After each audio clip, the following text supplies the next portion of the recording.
Call the meeting to order and ask for any public comment. Support with an item that is not on the agenda. Now would be the time to do so, or we also have a public comment period at 9:30 after our closed session. I have my partner's coming in just 1 second. He wanted to address. Okay, I think we have another one, so that's okay. fine. Perfect. Great. Go ahead, Matthew, just state your name for the record.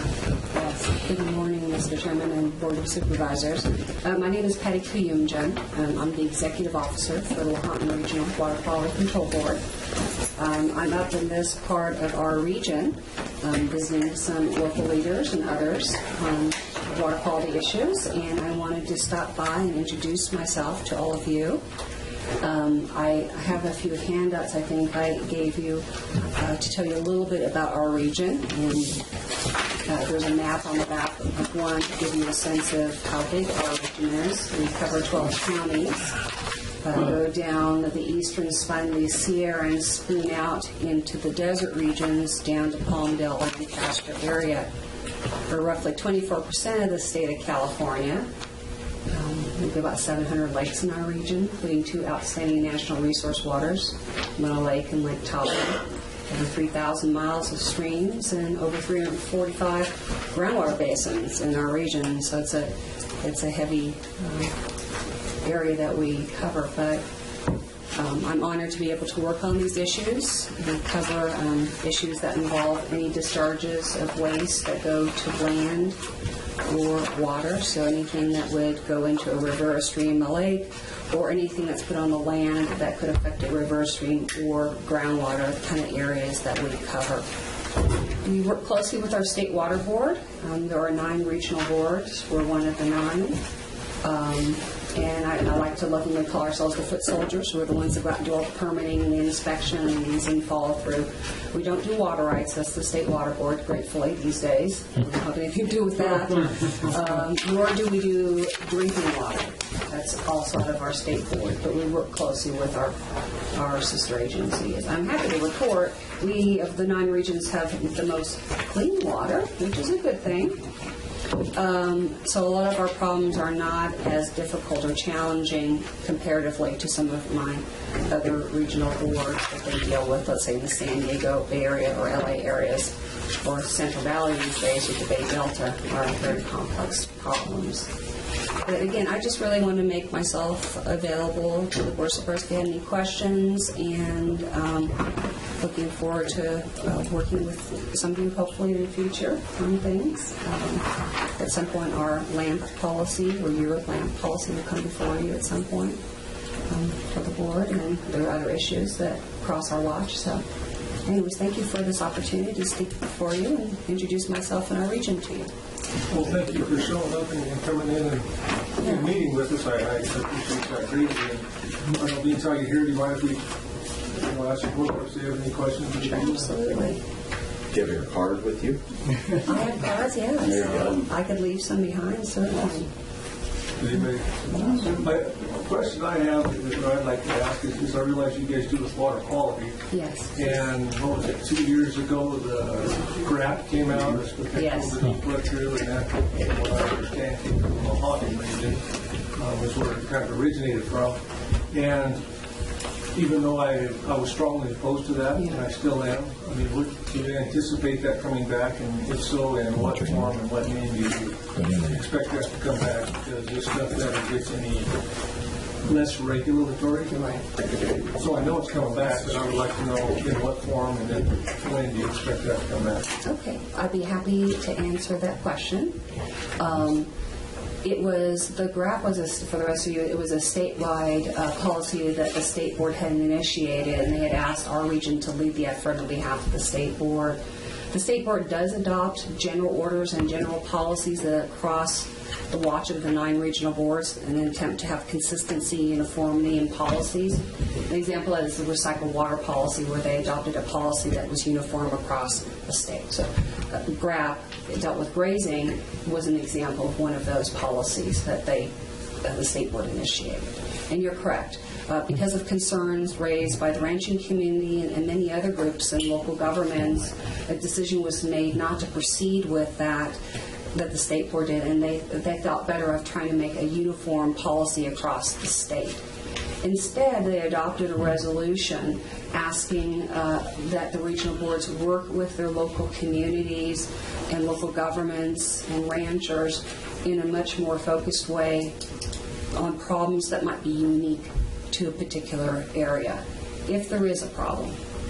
And so I could tell you what Lassen Regional Board is doing in our region regarding grazing. And we only have a few staff. I'm sure you relate to how limited staff you have to deal with issues. I don't know if you looked at the other hand I gave you of all the stuff on our watch. We only have 70 staff across 24% of the state of California to cover tons of issues, from military base, hazardous waste cleanups, all the way, you name it, all kinds of issues in between. But again, back to your question on what we specifically, Lassen region, are doing regarding cattle grazing in our region. We're focusing on areas where we have known problems, and we're working collaboratively with groups. So in the Bridgeport Valley, we're working with, there's a group there called the BRO. We're working with them and Dr. Tate from UC Davis on a watershed approach. The Bridgeport Reservoir, which is below the ranching areas, has water quality problems as well too. And so as a group, we're getting all the community together to see if there's ways for us to help solve the problem in the Bridgeport Valley as well as the reservoir, help improve the economy in the Bridgeport region, help them with improving recreational opportunities. So we're really at the beginning of a long-term watershed approach in a very collaborative way. So it's really kind of a team-building effort we're doing with them. And it's being a very positive effort with both the ranchers and Dr. Tate and others leading the effort. The other area we're spending some time on, we have an area in Bishop Creek where we've had really, really high numbers and had for now year 4 post warnings that it's unsafe to swim in the waters there. High warnings of what? High levels of what? High levels of what? Oh, bacteria, my apologies. High levels The E. coli? of E. coli and potentially other coliform bacteria at levels that are beyond the public health level. So the health director, we didn't do the environmental health director has the ability to post warnings, so they did. So we're working again down there with the Paiute tribe, with LADWP, to see if we could try and figure out how to solve those problems.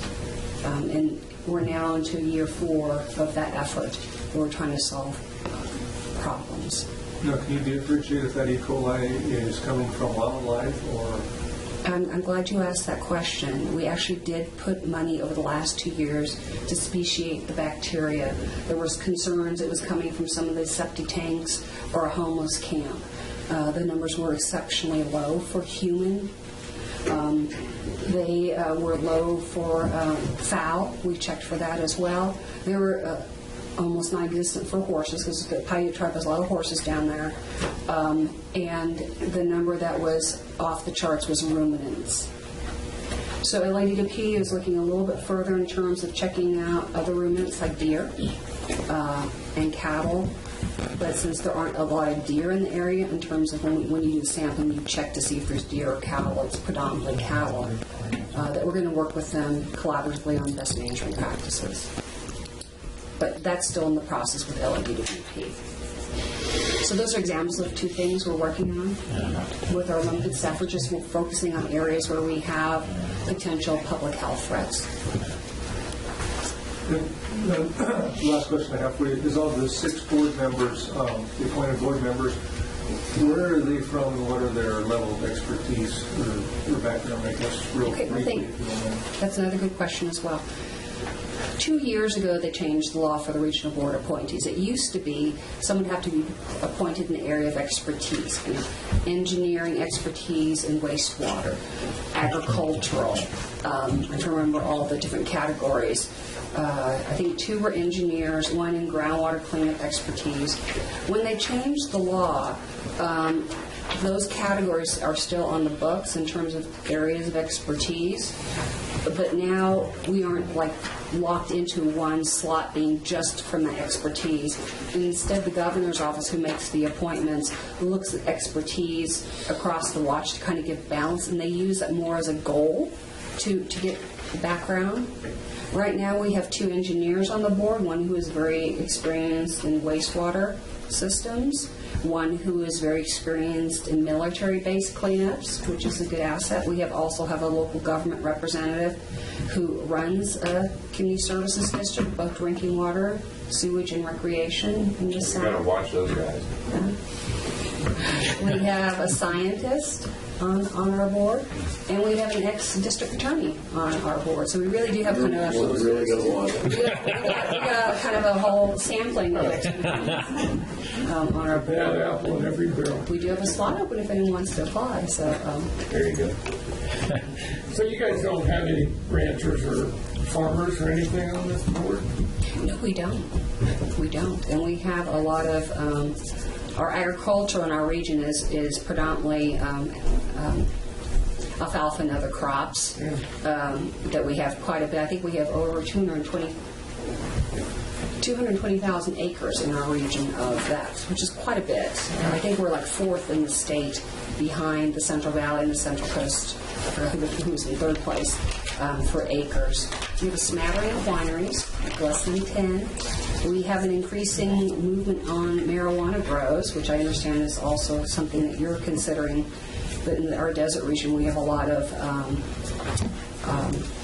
indoor grows that are being built in the desert regions. Our biggest farmer, believe it or not, is PG&E in the Hinkley area. They are treating quite a few acres down there of the groundwater pollution using agriculture and alfalfa to break down the components, and it's working very successfully. So they're our biggest ag permittee at the moment, is PG&E. Is that an Aaron Brockovich fan? Yes, we have that in our region. We have a lot of pistachio groves coming into our region. Seems to be a popular ag area. And we have a lot of grazing operations, as you all know. Well, thank you. I'm not very familiar with Lassen. I'm quite familiar with the Central Valley because I live up in the north end of the county. And, this water thing is really, it's getting tougher and tougher and tougher. And, basically you're guilty and you have to prove yourself innocent. And that's not the American way. And that's not what this country was built on. And so I'm going to ask you, and another reason, like I said, I'm not very familiar with Lassen, that if you could try to relay that on to the higher ups in the state to get rid of that policy of having to prove your innocence, especially with this water quality stuff. It's killing us, with the irrigated land management programs, the draft that you're trying to put down.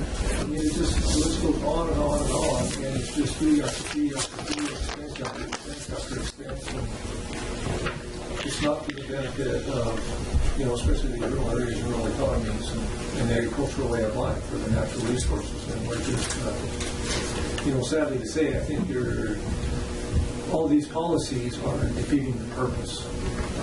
The private lands, they produce more wildlife. The fish and game reserves do it on purpose. Agriculture does it on accident.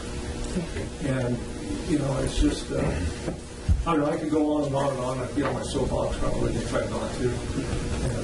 But I want to thank you for coming, and I hope that we can stay engaged and work through this process. And, come to the counties before the draft is released and it's everybody up in arms, engage with the counties and the different industry groups that may affect ahead of time and get input and listen and try to take that input in a constructive way. I think things will go much smoother and have a better working relationship. So. I thank you for that insight. I certainly carry that message back to our state board. I'm hoping to be more collaborative. That's sort of where I come from in my approach, like we're doing in Bridgeport or like we're doing in the Bishop area. So. And we are in the baby step stages of working with the Central Valley Regional Board on something for federal lands. We will send out a survey to everyone, a layers list, and we haven't built anything or constructed anything. We're just at the baby steps of that. But you will get an announcement on that at some point. We welcome your participation in it so that we can create something at the regional level that's collaborative and works for everyone. I just have one question. We can't let you go without talking about marijuana, right? She brought it up too. I know, you blame me. We've had a lot of, I guess I'd say, conflicting testimony about the impacts of marijuana grows on water quality and diversion and so forth. I'm just curious what the experience from the people in charge are seeing in this region at least. Well, I put sort of the marijuana grows in three separate categories. One, the illegal grows on federal lands, which there's very little coverage of that, and it does cause me concern because they leave a lot of, rodenticides and other pesticides there to potentially leach into the groundwater and drinking. But that's a separate problem, but it's mostly with my federal agency friends. The next category, I think, are those that are outdoor grows, either medical or I assume you are permitting outdoor grows. Not Are currently. you considering maybe considering how to deal with that? Yes, that's accurate. And on that, we don't have a lot in our region. I think your county is one of the ones that I'm starting to see growth, so to speak, in there, potentially because we don't have any regulatory controls at the moment on those things, but our reach North Coast and Central Valley do. The third category that I'm seeing the biggest growth potential is, and predominantly in the desert region, and I understand in Curlon as well, are what I call these indoor grows, within larger buildings. And the concern there is high nutrients in the waste stream and potentially pesticides that, at least I'm learning from my colleagues in the North Coast region, if the waste stream goes to a sewage treatment facility, does cause problems for that facility for them to operate properly. And so for treatment requirements may be a good idea to ensure that the sewage treatment facility doesn't have problems in its operational structure. If they place some of the waste in ponds, there are existing requirements on lining, that sort of thing, and that's not uncommon that we do in our region. We just permitted the Crystal Geysers, which is a drinking water bottling plant, because they pull arsenic out of the water and put it in the pond. So there are ways to deal with this, what I'm trying to say. But those are the three categories that we deal with. At some point, the State Water Board, Mr. Chairman, back to your point of regulation, I'm sorry, but the State Board is adopting a statewide effort on marijuana grows across the state. That all of these businesses will have to enroll in. And then the regional boards, like I said, will be the foot soldiers. We'll be, checking, inspecting the sites and following through with them. And that'll be, I'm told, our role when that goes forward this fall, I believe. So right now you're not permitting anybody to grow marijuana indoors anywhere in the Lassen No. Water Control Board? Because they're still in the formal stages. A lot of them in the south are, like, for example, in the CEQA process. So there isn't really any, quote, grows to permit yet, because they're still in the planning stages. I mean, are you seeing an issue in your county of more coming in, or? Our biggest problem is, I think, the illegal grows? Yeah. Are you seeing it on private lands or predominantly federal? Everywhere. Anywhere that's The captured. federal lands, the forests, everything. Well, I do know that we have an enforcement team that's pretty much hitting hard in the North Coast and the Central Valley on private lands, where they bring in a whole team, the local law enforcement and that sort of thing. So I don't know if that's of any assistance to you. But they're doing I don't think we had any help from them at all, did we? No, I don't believe they participated in any of our abatements last year or the year They before. certainly could. I mean, they have staff on team to do. They bring fishing and wildlife. They bring a whole team in, the water rights team, the whole crew, local law enforcement, and they go in as a group to look at sites. So My I mean, guess is on the North Coast, there's quite a bit more of that stuff. And Didn't we send Just walk from house to house. I think we sent Fish and Wildlife a letter asking for one of their incidents. We did. That came through the Fish and Game Commission. Yeah, yes, we did. well, if you want to share that with me, letter with me, I'd be happy to go through the enforcement teams, because our water board team has scarier penalties. So Yeah, I'm not taking any. We'll do that. if it's of any assistance to you. Yeah. Yeah, absolutely. Here's some cards we could pass those around. Thank you very much. But I appreciate your time. Well, thank you for coming. I've got one more question. What's a 1,2,3-TCP? The trichlorosilane, what is that? Where does that come from? I'm trying to remember where that chemical comes from. It's an industrial chemical. We don't have any we have a little bit in our region, but mostly down south. It's a solvent, isn't it? Hey, Rob, do you know 1,2,3-TCP? Is that the solvent? TCEP are so the solvents. I think that's a solvent. I recall doing a survey in our region. It was a very small area in down south where we have a little bit of that in our region. It is a priority for the state board, so it's on our list. We have a lot of dry cleaner solvents in our region too. You might have that up here, right, too, right? From old dry cleaning operations that combined with sewer lines back in the day. So there's just so you know, there's additional money the state board has. There's other resource I can provide you. If you ever need money for facilities, I always offer to write letters of support to the state board until there's money. The state board does have some additional monies that they never had before for what I call orphan sites. Like the dry clean. Some communities have dry cleaners, and they want to. The local government may wish to redevelop that area, but they can't because there's pollution there, and they don't have any money to clean it up. A brownfield. There is now additional funds available for that. We just received money to help clean up 6 underground storage tank sites, some in the center, just some down south. And we just received $2.6 million to clean up in Barstow a perchlorate plume that is in the community water system that isn't orphaned, someone illegally dumped. So I just want you to know we're a resource for that as well. If you are trying to deal with development in your area and come across, an orphan site or a site where there's no responsible party, let us know to see if we can try and get you on our list as we try to look for funding to clean up those sites. We won't know what those sites are unless you tell us, and to help you with it. So. Well, very good. Thank you so much again, Patty. We greatly appreciate your time to come visit with us. And we'll come back and see us again soon. I hope so too. Thank you very much. Enjoy your visit. Yeah, thank you. There was somebody else who wanted to speak, public comment, or? Okay, go ahead. Hello? Yes. Okay, thank you. Joel Stauffer, 3-year resident of Lassen County and a property owner and a fully compliant medical marijuana grower. I was wanting to talk to you about the costs of monitoring so you could figure out what a proper licensing fee would be, but I want to segue into that with the subject that was just being discussed.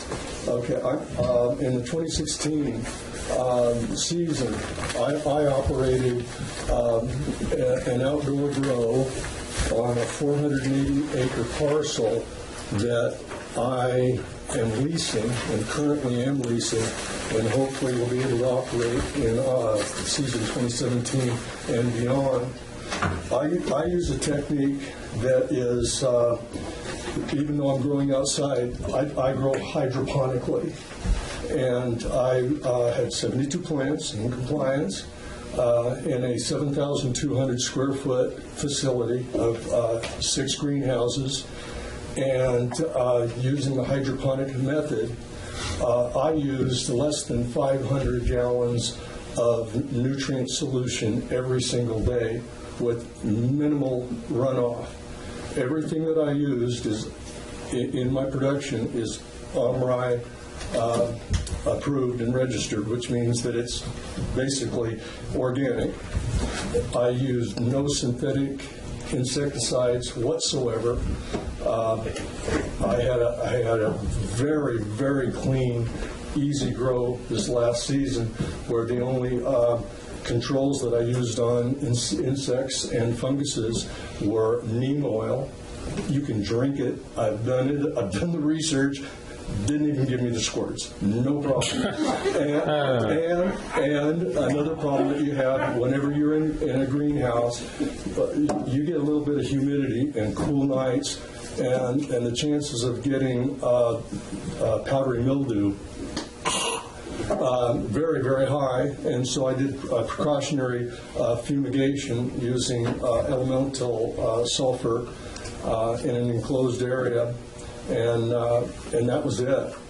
And so in terms of polluting the environment and all that, if you get a good grower that knows what he's doing and a successful grower, you're not going to have serious problems from people that are compliant. And the problem, as the previous speaker said, is the outlaws. And you're going to have outlaws whether or not you have provisions for us good guys to continue to produce. It's not going to affect the outlaws. If you outlaw guns, et cetera, et cetera, et cetera. And so, anyway, that's all I had to say about the way that I produce, and I'm typical of the growers that are asking for you to allow us to continue to produce medical marijuana in this county. Okay, now what I came here specifically to talk about is licensing fees, and I took some random numbers. Let's say that there's 100 growers that want to go ahead and voluntarily register and enthusiastically pay a business, enough money to cover the cost of monitoring all the good guys. And if you had 2 people that were inspectors or monitors, and between the 2 of them, they hit 5 grows every day. Now, that's a gravy train job for anybody. I mean, if 2 guys can't inspect 5 grows every single day, you got the wrong guys working for you. Okay, so let's just say that that's what it is. Now, if you got 100 growers, 2 inspectors, 5 growers a day, we got the answer here. And the total amount of cost on this at $100 an hour for these people, which will include all the support that they need in the vehicles and all that kind of stuff, comes to less than $250,000. And that gives every single site an inspection every 30 days. And so if you do the math on this, it comes down to less than $2,500. Now, this is almost like I'm manipulating the numbers, but no, I'm not. And the reason I'm saying that it appears that I'm coming up with a foregone conclusion because the growers on previous meetings here have said, we're comfortable with the $2,500 a season licensing fee. Well, the numbers all fit. And so I just wanted you to consider, in terms of previous questions coming up as to what should we charge for the licensing fee, what is appropriate. It's starting to look like $2,500 per grow is appropriate. Now, people that have the larger grows, charge them a little more. The little grows, charge them less, but it will all come out the same. Okay, now, having said that, there's another issue that I wanted to address, and that was the issue that came out of the ad hoc committee, and I think that undue consideration or concern was given to federal law. And the reason I say it's undue is because there's states, there's municipalities, there's counties that are allowing medical marijuana production, and so far we've not had big problems with the federal government interceding. We appreciate your concern about the federal government and how it affects the way that we growers can provide medical marijuana to people that are truly in need. But it's not an issue that I feel that it's not an issue that the Board of Supervisors should be worried about. It's our problem. We'll deal with it. Thank you very much for your concern. The people of California have repeatedly expressed their opinion, their desire for us to have the ability to produce medical marijuana for people with the proper medical recommendation. And this happened 20 years ago.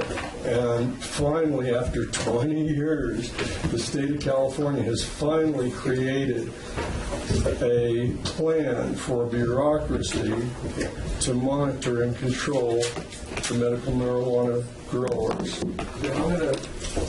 I'm gonna ask you to stop right there. We went on for, we had public comment last meeting, and we limited everybody to 3 minutes. Okay. We'll exceed that today. Okay, well, I made my main points, and I want to thank you for your We'll be attention. hearing this again later on, and I'll invite you to come back, once on the agenda again, because we'll be addressing this issue later on in the future. I'm not sure when it's agendized, but it'll be. Okay, but not today's agenda, right?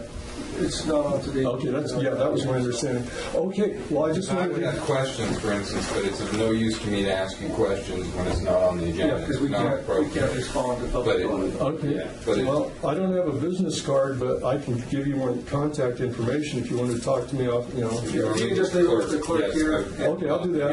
I'll do that. Yes. Okay. Well, thank you very much. Thank you very much. I'll take this thing. Next, we have Stephen Young. Good morning, Mr. Chairman, Board of Supervisors. I am representing on behalf of the Susanville Indian Rancheria Powwow Committee. And our powwow is going to be held at the Lassen County Fairgrounds at the Pavilion, as usual, on May 19th through the 21st of this year. This event is in honor of our elders and veterans and is free and open to the public. All veterans are welcome to participate and be honored on May 20th, Saturday afternoon at 2 o'clock. And I am here to see if the Board of Supervisors will donate towards this event. From what I have heard, it's always been, successful when you guys have. And if you have any questions, you can contact Amelia Luna at 249-7192. The powwow starts May 19th, Friday night, with grand entry at 7 o'clock p.m. I think that's it. Very good, thank you. Thank you. Good job. Any other public comment at this time? Richard, do we have anything in closed section? We don't. This worked out just perfectly then. So with that, then we will dispense with the closed session and its items, and we will move on to the Pledge of Allegiance, and we'll ask, how about Richard, you want to let's do that? Please join me. Move it forward. I pledge allegiance to the flag of the United States of America and to the republic for which it stands, one nation, under God, indivisible, with liberty and justice for all. Almighty God, we pray this day for your ever-enduring guidance. We ask you to cloak us in wisdom and fortitude, that we may dispense our knowledge and facts intelligently among all of humanity of whom we serve. Amen.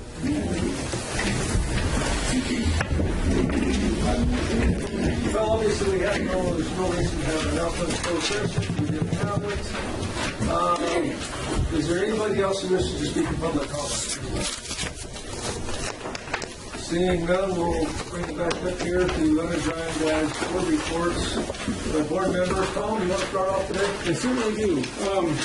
I've been thinking a lot about this economic development. Actually, lack of in Lassen. And I would like every one of the district supervisors to come up with an economic development plan for their particular district. I don't know what that might include, but I think then we can marry that up with an economic development plan from the county. And I don't know if we have much of one, but I think it's time we start. It's obvious that we're in some revenue crunches. Sounds like we need some extra law enforcement with some of the upcoming events. I certainly would like to see a little more support for the sheriff and his group. Yeah, and I don't know what kind of time frame we want to do that with, but I've already started mine. So I think it's critical that we address this issue. Can I piggyback on that? Sure. I actually brought this for today, so it worked out really well. I found out that the Plumas County Chamber has just created a video.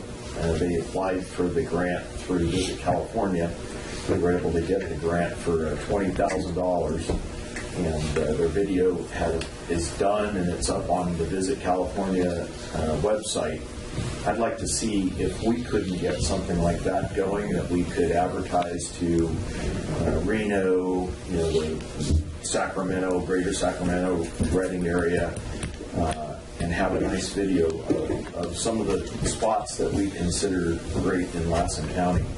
The other thing is, as a part of that, I think in order to become part of that grant, you need to belong to the Northern California Shasta Cascade organization, and I understand we used to be a member, and that we are no longer a member, and so I'd like to suggest that we join once again, and if that's a issue over money, I'd be happy to pay that out of my discretionary funds to do that, and get us some advertising going again, and feature some of the great places that we have here in Lassen County that people just don't know about. So with your idea in mind, I'd like to see us do that as soon as possible, and then keep an eye open for that Visit California grant that's probably going to come back around this season, and see if we can't get that video created so we can have some advertising. Because I think being the gateway to Lassen Park, and then having a great resource like Eagle Lake, and it's the second largest natural lake in California. I think there's a lot of people that don't know that fact, and we could get more people to visit that particular area by advertising it that way, in that manner, and just sharing all the different things we have here in this county to highlight. So that just on piggyback to yours on that idea. Can I ask Supervisor Gallagher a question? I know the planting of fish in Eagle Lake is critical. And do we have a handle on what kind of fish are being planted this year? Actually, we just attended the Fish and Game Commission meeting, and the biologist was there, and they're going to ramp up some of the planting this year because of the amount of water that we have coming in. So all the various lakes are going to get an extra amount of planting going on, and so hopefully the fishery will be great this coming season. And the fish in Eagle Lake they're doing very well anyway. I don't know if anybody caught the video that I took, but they're already coming up Pine Creek.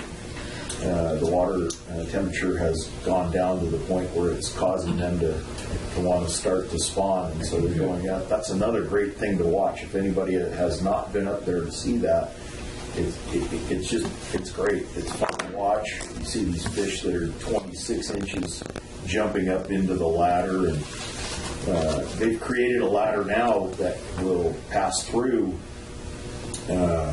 where they normally had caught the fish in order to spawn them, so that they can go up Pine Creek and get to some of the natural breeding grounds. And my understanding from the meeting is that some of those fish have already gone through, so there should be plenty of time for them to go up the creek and spawn and have the fry come back and be in the lake. So that's really encouraging, and I'm hoping that they're going to allow more of those fish. I think they said they're going to radio, not collar, but whatever they do, put a radio RF tag. Tag on them.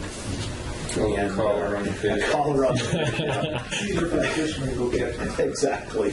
So hopefully they'll be able to watch those fish go up the creek and figure out where their breeding grounds are, and know how that natural breeding process is. And that's going to keep them from being listed on the endangered species list as well, because it was coming close to that, because they hadn't been able to go up the creek and spawn naturally. It had all been done artificially, so hopefully that's going to continue. Do you have anything else, Tom? Yeah.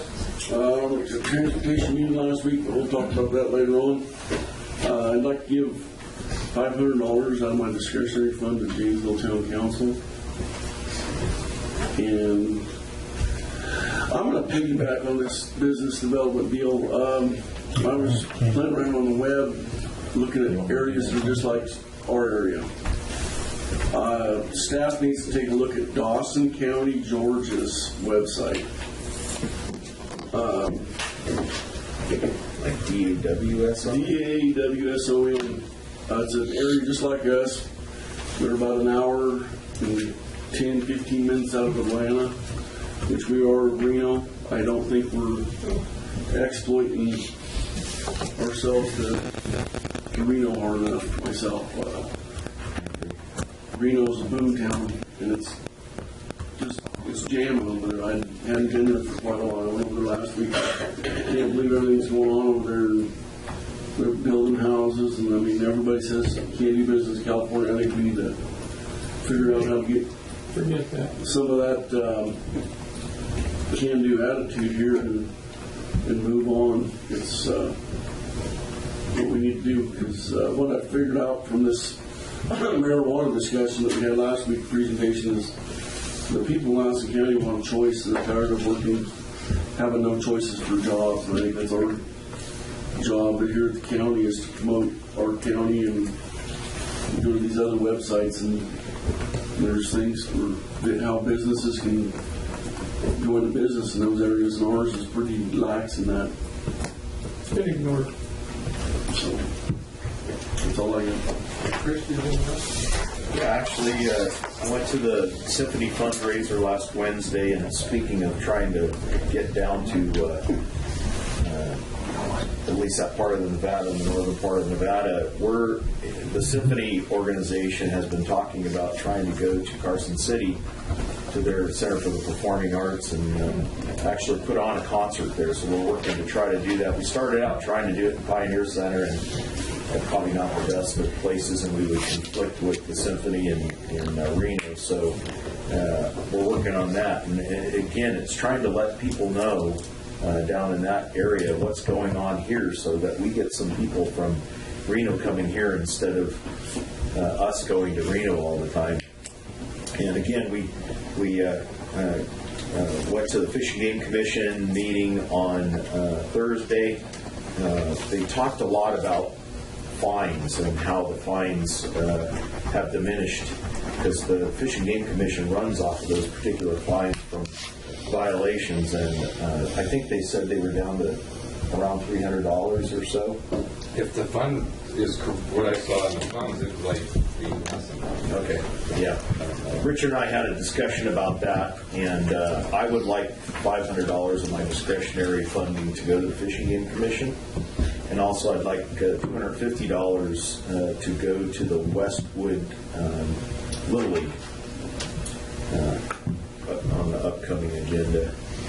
So I went to the Symphony Piano Concerto on Friday and Sunday. This is another time where we've gotten a world-class artist to come here to Susanville and play. And the unfortunate part is, and no matter what we do to promote it and try to get people to attend, we had about 160 people show up for each one of those events, which is sad, because the church up on the hill holds about 400. And we're bringing opportunities to Susanville that people would flock to in Reno or Carson City or wherever. So I'm not sure what we have to do to help promote that and really get people to come out and sponsor what we have going here in Susanville. And again, we have a great spot, the L Works, and I understand that because of their changing business, there may be some issues with them keeping the restaurant open here. So I hope it does stay open, because that's a great venue that we have to go to.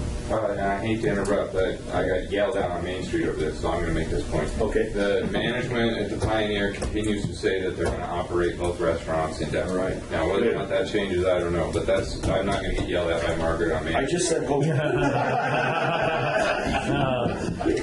So that's it. That's what I have. Mr. Peter?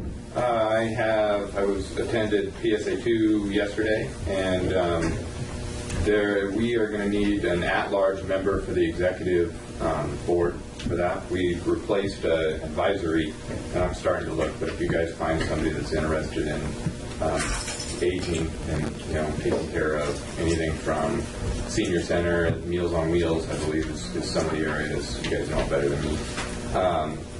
They also mentioned, Jeff, you'll remember the problem with the, they had shortfall or denied money from the state. They're meeting it with something called provider overmatch, is how the Department of Aging is taking care of those disallowed costs. Something about 10.53%. I kind of followed it. I thought I'd bring it back to staff and let them figure out the numbers good. And then I also was at City Council last Wednesday.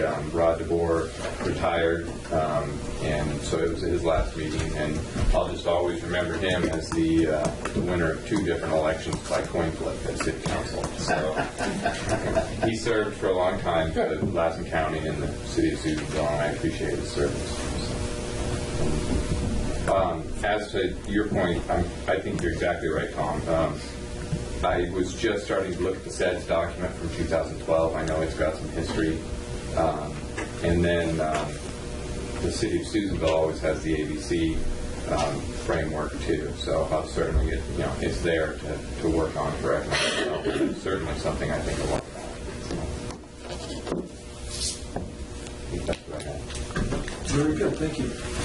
I'll start off with Tom. I agree with you with the economic development. That's what we need. But it seems like all of our resources and all of our time gets spent on economic preservation. Whether it's fighting the groundwater, whether it's fighting Lahontan, Central Valley. I just went to RC. RC, you're going to be dealing with the home health services. There's just stuff after stuff after stuff that just keep pounding us down and not let us go forth and do good things.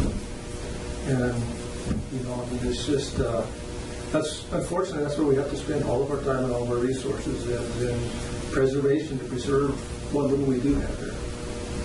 And, I don't know what the answer is, but, hopefully Trump's going to alleviate a lot of this stuff so that we can start going forward with economic development. I agree. So there's that.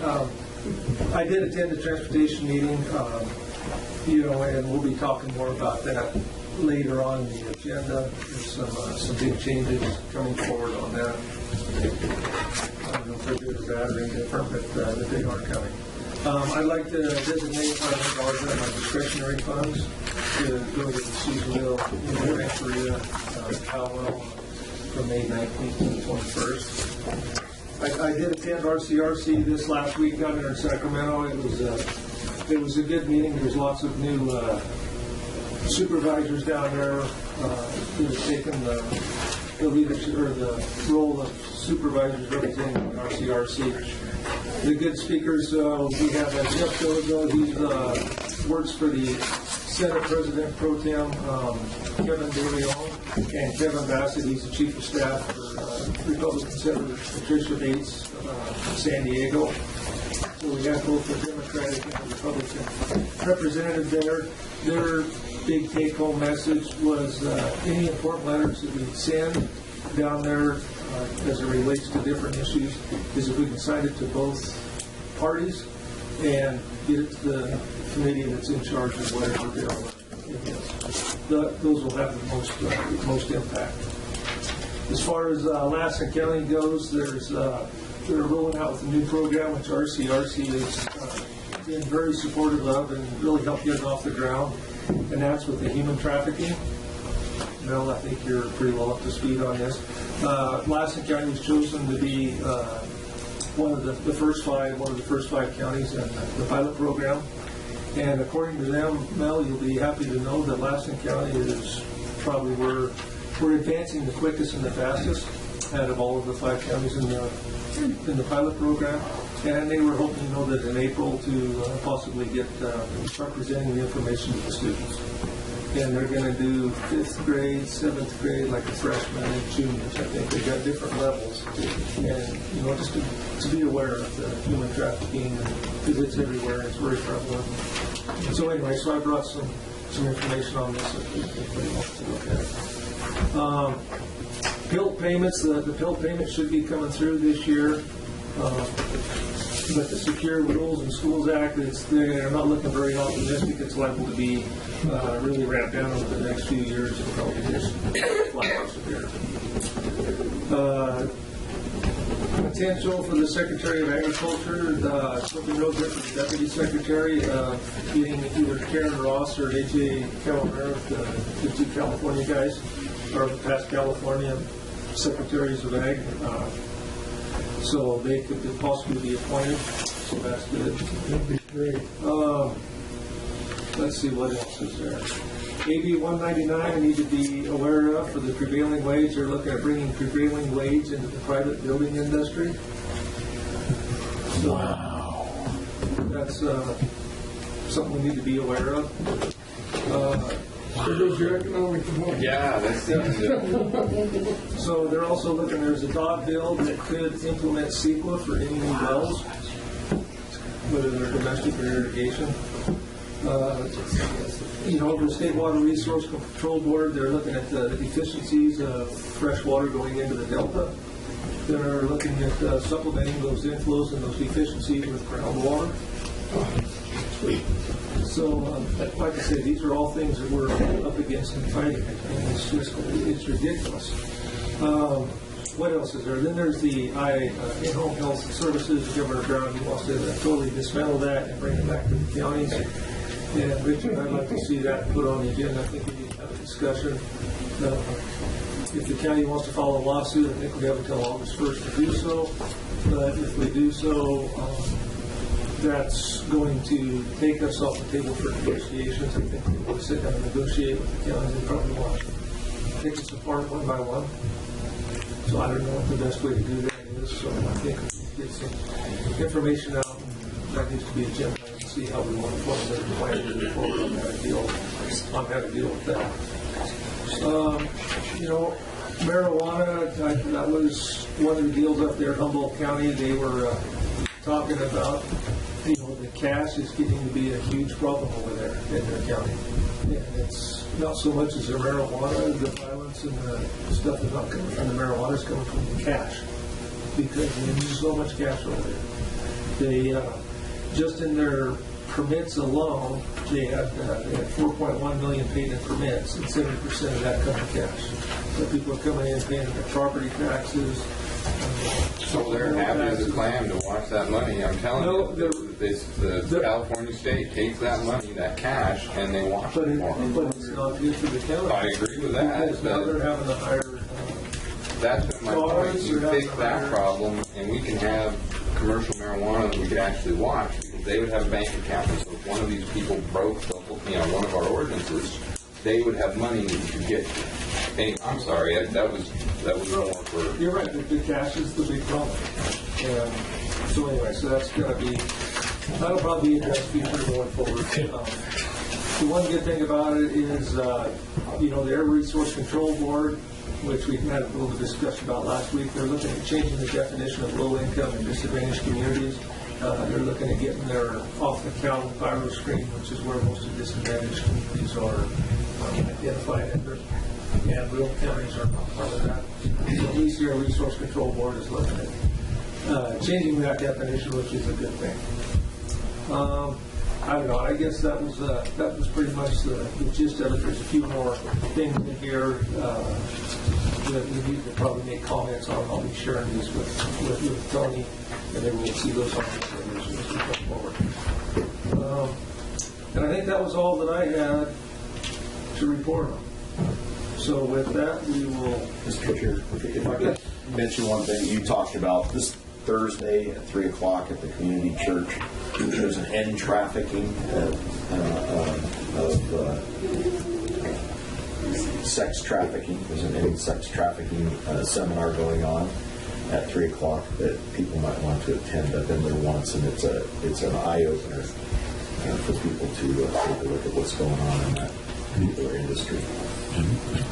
Mr. Chairman, on that note, I was going to report under my report, but the board, as you know, adopted a proclamation in support of that, and if one of the board members is available to attend that, they'd like to have that presented. Great. Officially presented. We've already adopted it. So you'll handle that for us, Chris? Yep. Excellent. Thank you. So with that then, let's see, what do we got next? We're not quite to 10 o'clock yet. I guess we can take up our information and consent calendar. Does anybody have anything you'd like to have? I'd like to pull G3. We have G3, and I'd like to pull G6. A little more clarification.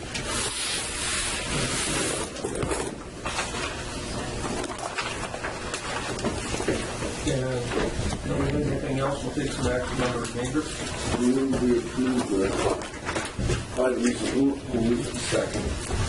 Okay, we have a motion by Handel, seconded by Peter. Is there any other discussion? Any public comment? Any public comment? Seeing none, all those in favor, signify by saying aye. Aye. Opposed? Motion carries. G3. G3, the only thing I wanted to do was capture the change in the job description for Melanie's future job. That's right. Future person that's going to take your job, I should say. Just to clarify what the change was that we made there. The bachelor's degree in the... What page are you on? I don't know. I just wrote it down, so I didn't write it down. Bottom of page 4, starting there, carrying into 5. Yeah. Yeah, so just the capture of the bachelor's degree and the master's desired. Yeah, Include the required bachelor's degree and desired master's degree. Right, exactly.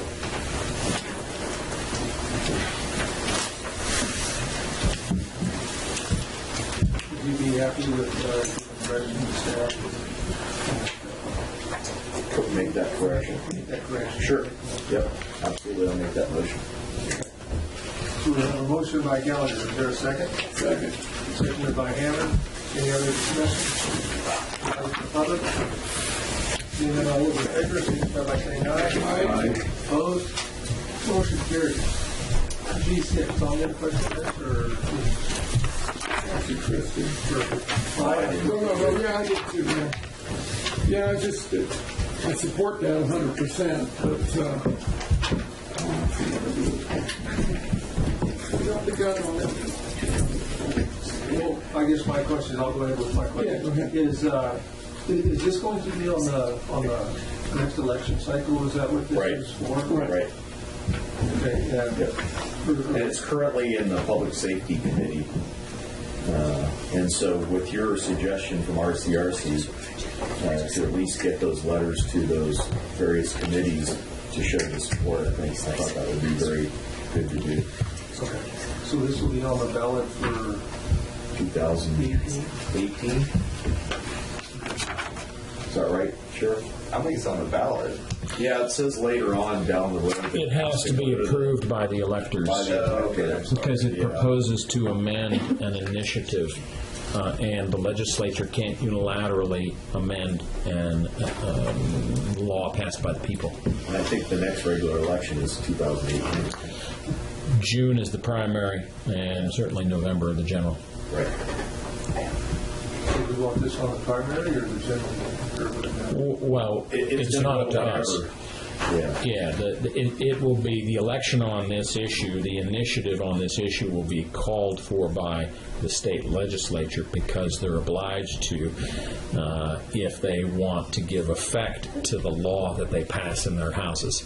And so they'll call it. And we would simply go on record as supporting it. Being in support. Yeah.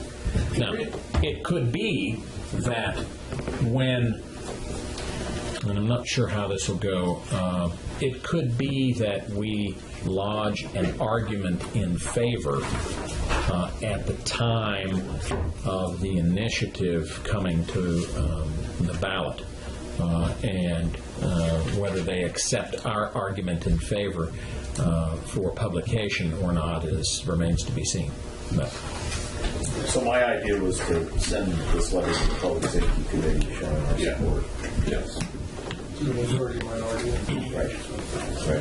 An interesting point at PSA 2 was that when we send a letter like this, if individual supervisors also send the letter, it has more weight than just the chairman's signature. Right. So I we don't can get know. here and just pass it down the line and everybody sign it. Yeah. Well, take whatever. I was like, I think I'd have to get letterhead first, but.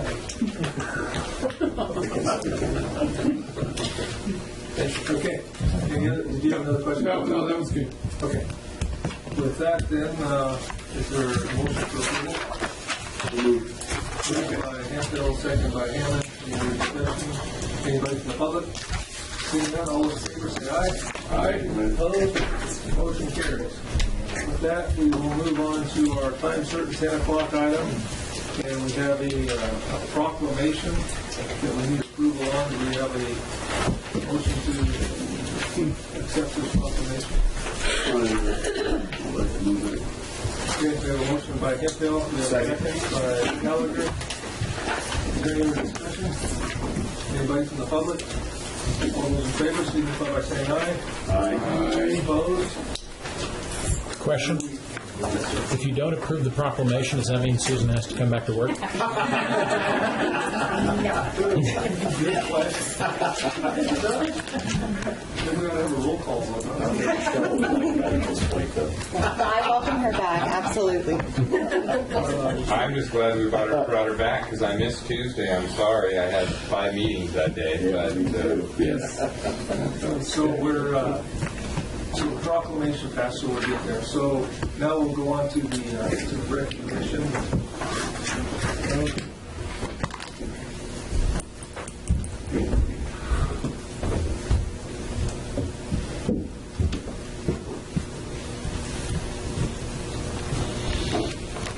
This one we're going to start with. Susan Osgood.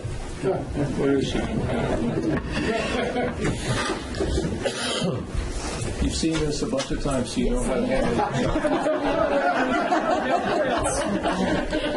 it. This is a proclamation in honor of Susan Osgood on her retirement from Lassen County Clerk's Office. Whereas Susan Osgood began her employment as a temporary employee in the Treasurer Tax Collector's Office, recruited for typing and temporaries. She was hired by the Lassen County Clerk's Office on February 8th of 1999 as a legal clerk.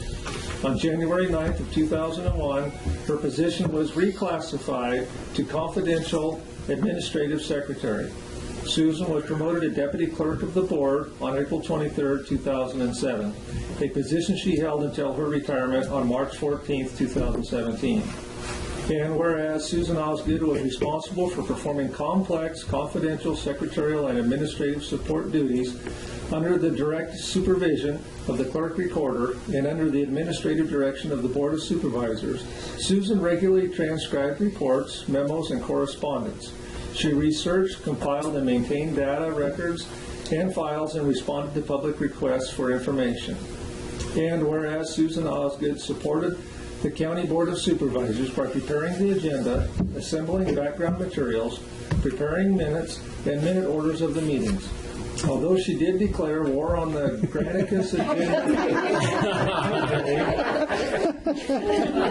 she deserves kudos for pushing through.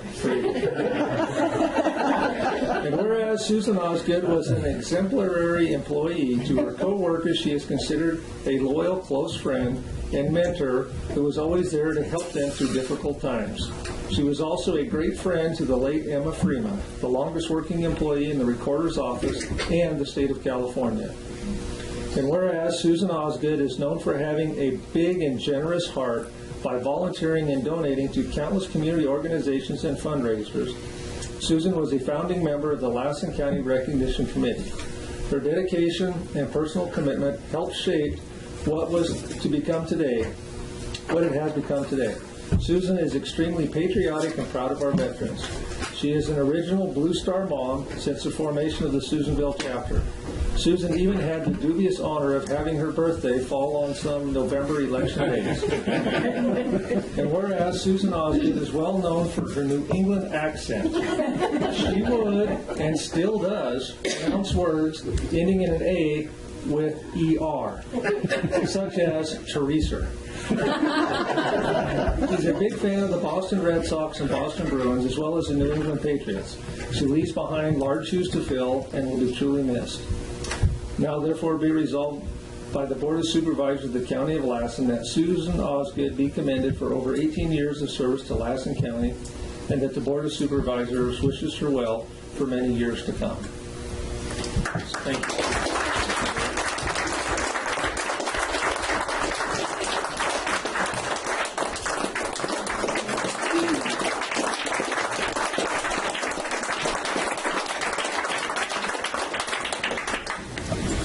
And we also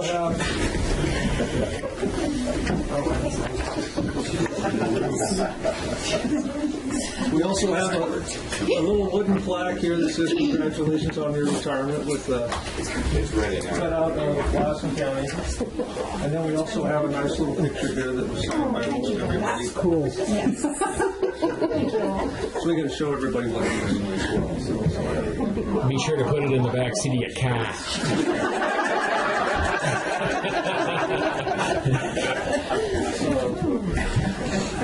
So, Julie? It's really hard. Susan's been there a long time. She's dearly loved. We already miss her. We want you to stay in touch. You've done an excellent job throughout the years. You've been a very dear friend, and what can I say? We're going to miss you. Just stay in touch, please. And you can help us with an agenda anytime.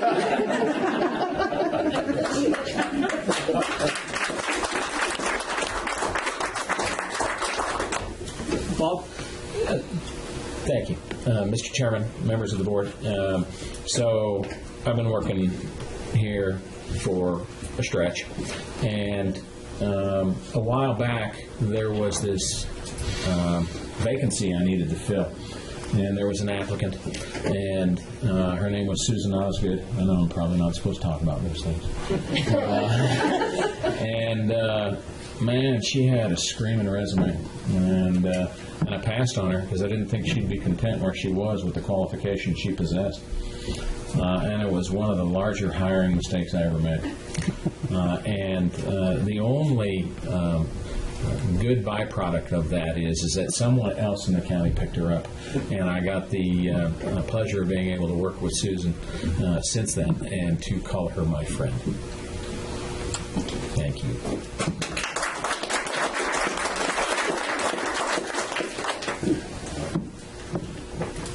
Susan, I have to say, I'm totally jealous you look more relaxed already. I'm just sorry I put my date so darn far out. I wanted to thank you, and we wanted to thank you. This is Danielle, our compliance officer, and Tammy, my administrative assistant.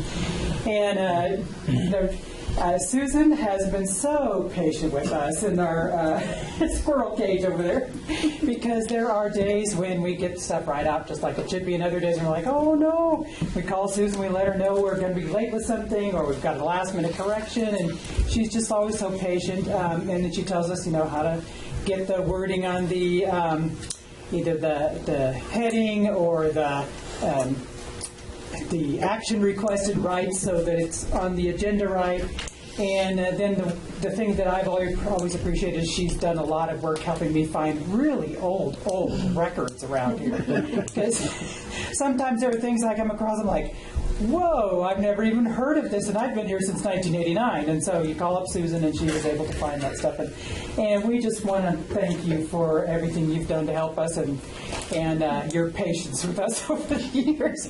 And I want to say how much I'm going to miss. Maybe Michelle will help out with that. But Susan, for the most part, has a poker face, but some days she just and so we'll be doing the eye contact thing. It's been really fun.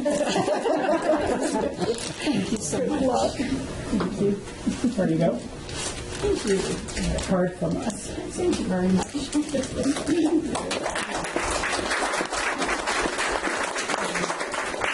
As a board member, Susan, I want to thank you too for all the work and the patience you have for the board members. I know we've been trying at best at times, but Melody is exactly right. You have a lot of patience for us and our ignorance and our stupidity. I'm like, what was your Thank you so much. Yes. Excellent. Well, thank you, Susan. Well, thank you.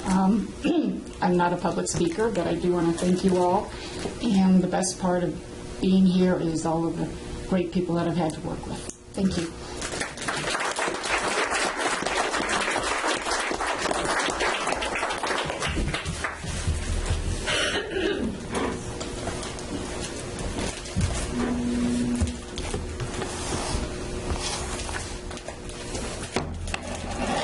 So next we have Devin Merrill. Morrow. Sorry. How are you today? Good. This is certificate of recognition. The certificate is presented to Devin Morrow. In appreciation for your 15 years of employment with the County of Lassen, we, the Lassen County Board of Supervisors, would like to take this opportunity to present you with this certificate of recognition and thank you for your time, efforts, and commitment. Thank you very much. Thank you. With that, we have a nice little... Yes, please. Go ahead. I know that Devin would like nothing more than to sit down.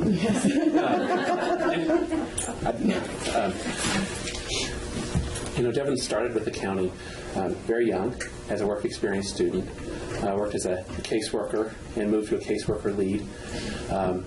And she's currently a deputy public guardian. And one of the things that I think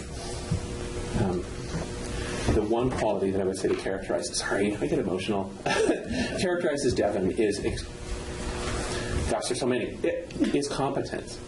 And there's a quiet confidence and competence that she displays she won't ever toot her horn or be out there talking herself up. But she is someone who has worked very hard, who has done excellent at every single job she has had, who has stepped up whenever we've needed her. And I can't think of anyone that I trust more to serve as a deputy in the Public Guardian's office. And we're just so thrilled to have you, and thank you. Thank you.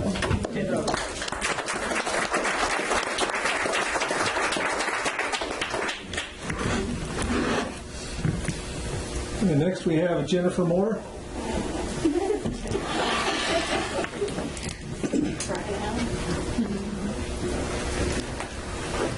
You're going to be all right. Yeah.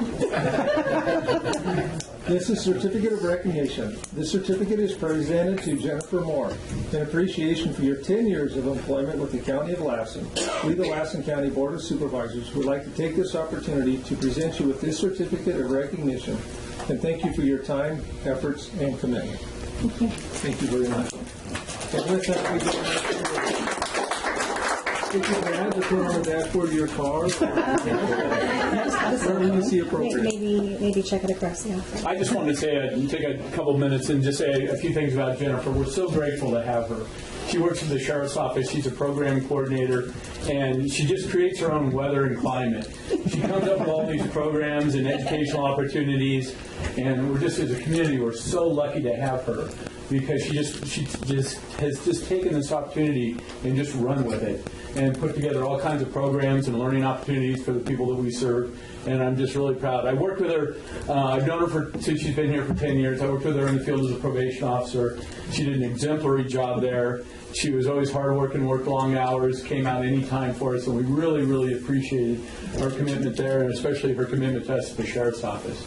She's just absolutely invaluable.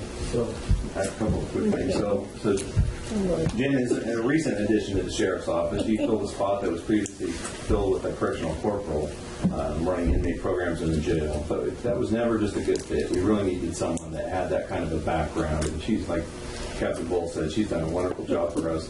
And as a side note, she also has been involved in our Explorer Post for years.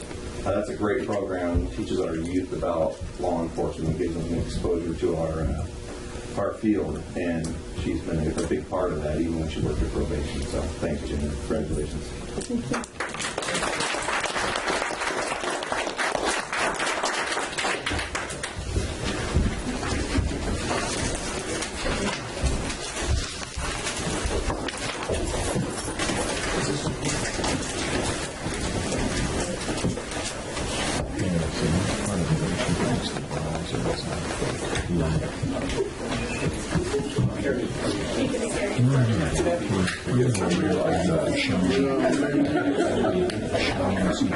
There's a few hard-struck individuals that don't have real friends and are stuck with us.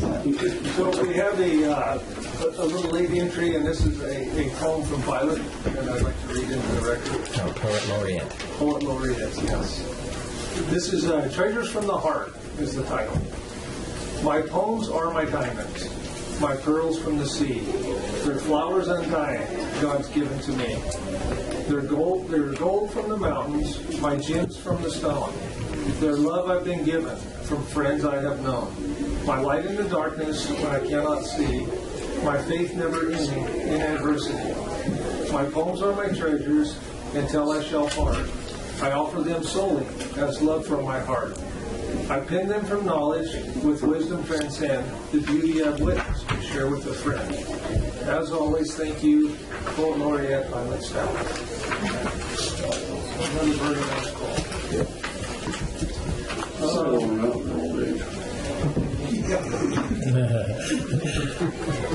So with that, I guess we will move on to our next item on the agenda, and that is H1. This is by Supervisor Teeter from the Lassen County Chamber of Commerce. Who's leading that off? You want to start with that, David? I can. All right. That's the expenditure for celebrating the 100th anniversary of the historic Lassen County Courthouse. I went on and on about it last time, and I was like working last night going, I could come up with a long conversation about it, but in the end it would be Chapmanizing on something that I think is kind of a no-brainer. Is between the Chamber of Commerce, the Symphony, and other bodies in town, I think we're looking at a wonderful celebration that will reach outside our area. And as I said last time, the courthouse is part of who we are. It's the rock and stone upon which we build everything else. So that's kind of what I had to say on that. Okay. Is there any other questions or comments? Is the city putting in on this? I believe that the Chamber's going to go back to the cities once they have our agreement. And shame them. I don't know about that. It's the county courthouse. I mean, it is in the city of Susanville, but it is a 100-year-old edifice built of stone that the county has owned throughout the entirety of its existence that stands for law and order. It's literally built out of the land that a lot of us have moved here to. So I don't know what else to call it. Well, how will this $5,000 be spent? I mean, what's it going to be spent? Some of it's on just the nuts and bolts of the event itself. Anything from the bringing in porta potties to the sound system for the event to running those. The chamber will also use the money to reach outside our area in terms of advertising and to talk about the event. It's modeled on the 150th. Did you guys practice that word? Can someone do it? The 150th? Sesquicentennial. There we go. So it's modeled on that event that was in the park. If you'll remember that, Tom. I think you were you here for that? So that's the idea behind it. And what's your overall budget? I haven't seen the budget. I'm not on that committee. I sat in on one of the meetings, but there's a separate committee that involves Chamber, and I think Jim Chapman's sitting on that committee. So I haven't seen the budget. One assumes that we will get a full report both before the event goes off and after the event goes off to show what it achieved. So. I think this is just another one of our opportunities to be able to blow our own horn and get people to come here and realize what we have here in Susanville. And think it's a great event. And the symphony will be playing their On the Green concert that weekend as well. So it's going to be a big celebration of that particular location. And I know they're going to have tours and things like that, which will be fun for a lot of people to see. You're right. There'll be the tour of the old the gravestones there. There'll be. I'm not quite sure what else is planned. I'm assuming we're also going to see mural tours, possibly, since those all tie into our history. That's Lassen County Arts Council, though, that's involved with that. One hopes that the chamber will reach out at that point and tie that in, because I think one of the strengths of this particular event and ones like it is it ties in more than one organization. You reach out to the Historical Society, you reach out to the Arts Council, and you tie it to the community in general. Does anybody from the public have any comments? Back up here for you guys think, or what are your guys' desires? I'll make a motion that we approve the expenditure of $5,000 for the 100th anniversary celebration of the historic Lassen County Courthouse. Is this a time-sensitive issue? The event needs, most of the time, an event needs 3 months to pull off or plan and shoot. The planning stage is already there, so the payouts won't be going in. I don't know what would be the purpose of delay. In fact, delay would suggest that we should just, we could stop that body and not celebrate the 100th anniversary, or ask them to find money, fundraise for our 100th anniversary of the courthouse.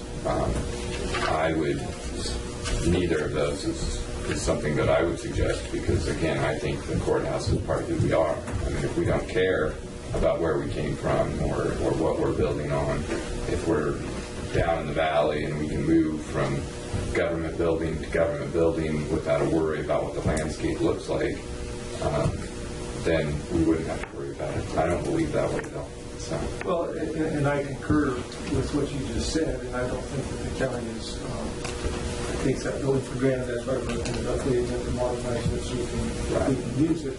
But I mean, $5,000 is a lot of money, and it can throw a pretty big party. I was just kind of curious on what the budget of it is, and how much, because this is going to benefit the city and benefit the private vendors. We could always continue it and have Patty come back and give a presentation on it. And I don't mean to downplay the amount of money, because I agree with you that $5,000 is not in any way insignificant.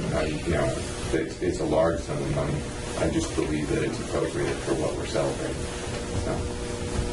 But I can also, say, if you want to continue it, Patty requested if she should be here for this, and I should have told her yes, and so I apologize, that's on me. But like I say, so if you want to bring it back next week, I'm not insulted or offended. I don't believe they would be either. It would be appropriate. That's just my personal opinion. I should have said that because we had a motion. And so that was, you should have called a point of order and put me in line. It's my fucking job. I'm not the vice chair. No, we were having a discussion on it, and you brought up part of the discussion. Well, we have a motion on the floor, so let's get a second on the motion, and then we can go back and have discussion. So if you want to, I'll pull my motion if that's what Dave wants to do, is have it come back and have Patty here. That's all right with me. Okay, so the motion is withdrawn, so we're still under discussion now. Right. And so, that's my feeling. I think I'd like to hear from Patty about, $5,000 is a lot of money. The city pumps in $5,000. I mean, it's a huge party.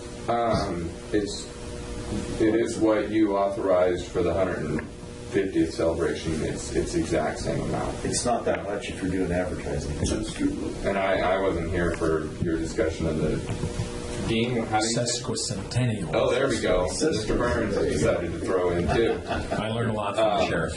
I wasn't here for that discussion. And again, I don't mind continuing it to next. Is it next week? We can re-agenda.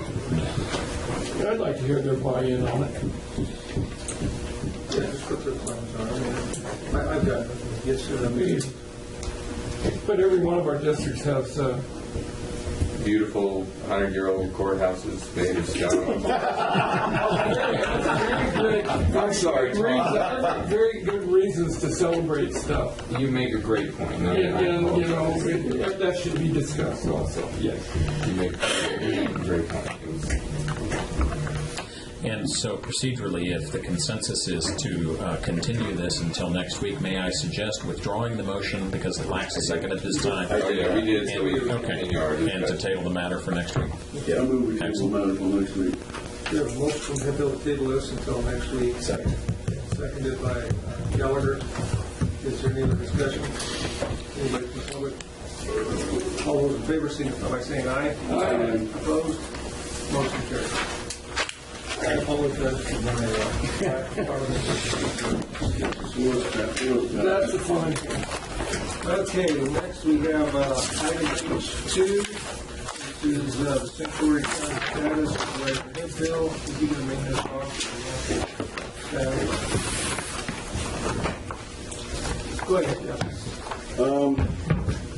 I've been reading up a little bit on this sanctuary deal. A lot of counties have passed an anti-sanctuary resolution. Just as a political statement, did we ever get a letter off opposing SB 54? No, we have not yet. We have not yet. Yeah. We were supposed to come back, I think, with a resolution at some point, and the sheriff was going to help do that. And actually, I have a copy of one that I just found out Anderson passed, and so I was going to try to get together with the sheriff and go over this as well.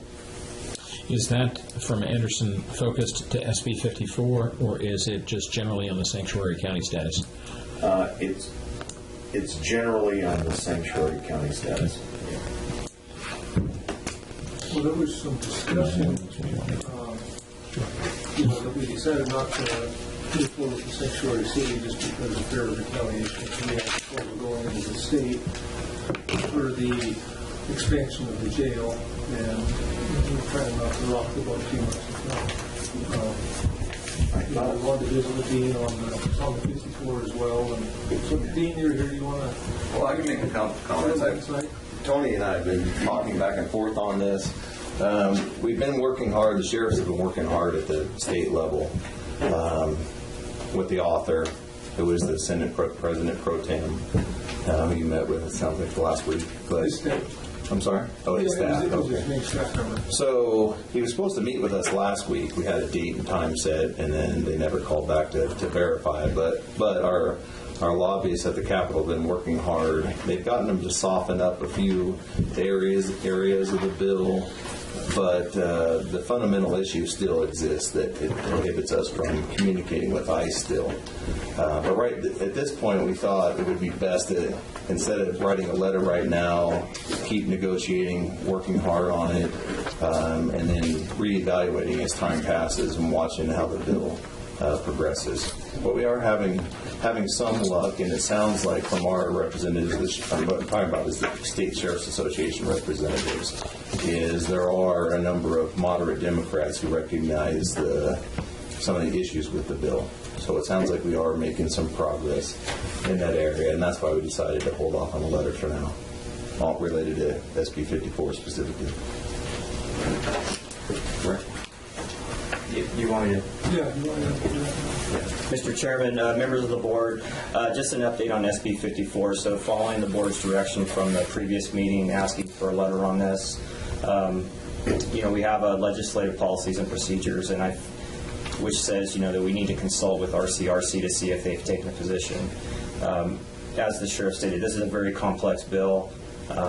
We've drafted a letter working with the sheriff, but RCRC has asked us to wait to see if the State Sheriff's Association can make headway on this bill. It's sponsored by the Senate Pro Tem, and that makes it a very politically challenging bill to work with. So that's why you don't have a letter today to take a position on. Okay, thank you. So that's where we're at with 54. I don't know what, and of course this is all going to tie in. It's very obvious that this governor, from being on RCRC, this governor is very politically motivated, and it helps further create the divides between rural and urban, and those who agree with things and those who don't. And I don't know what the right move is or the right thing to say. I don't like to be saying we don't know what's going to come down from the federal side of things and how that would impact us. I mean, I've been asking that question since last November after Trump got elected. And the Department of Ed, the Caltrans, the different state agencies, nobody really knows. And I don't know, do we want to go ahead and pass it and poke the grizzly bear? There are, suffer some consequences? Mr. Chairman, there are a lot of issues that are similar between a resolution declaring oneself not a sanctuary entity and opposition to SB 54.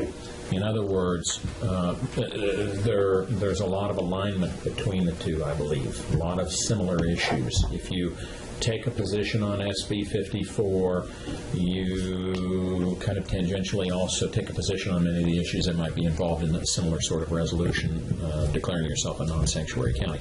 And so I think that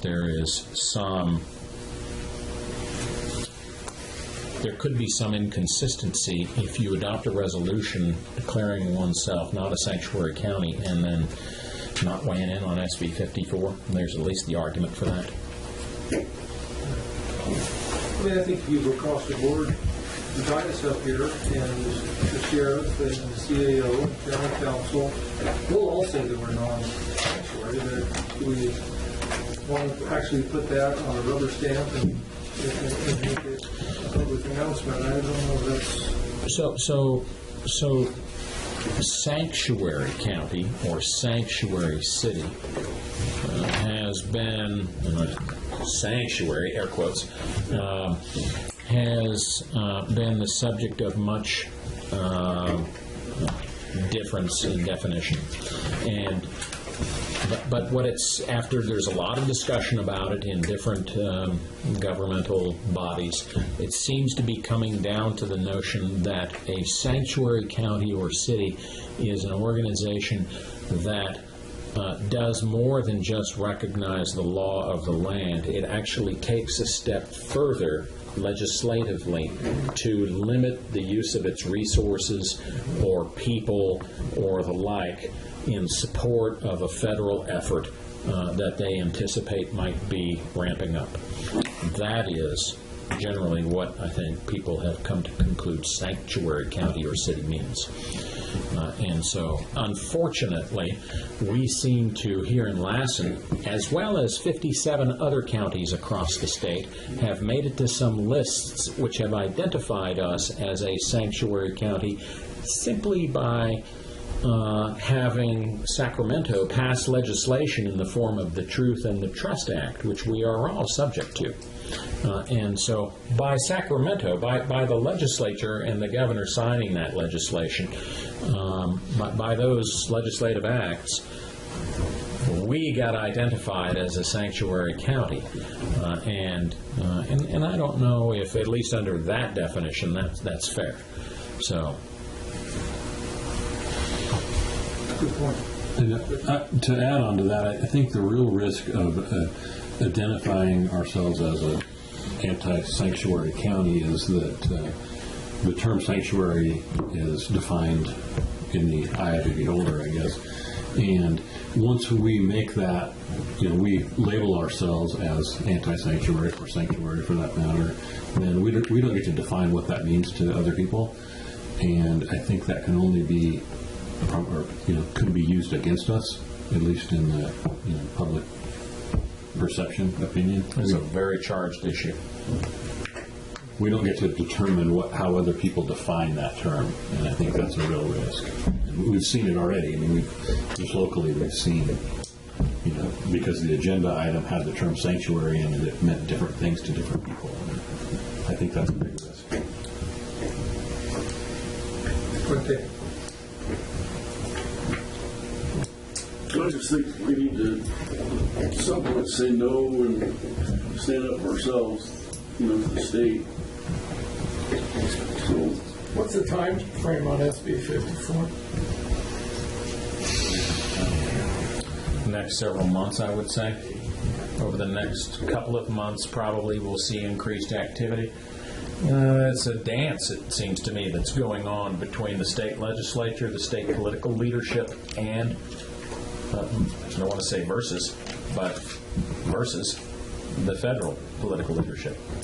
And, hard to predict what time frame that would occur in, but bills, as they typically progress through the process, would occur more in months' time than in anything else.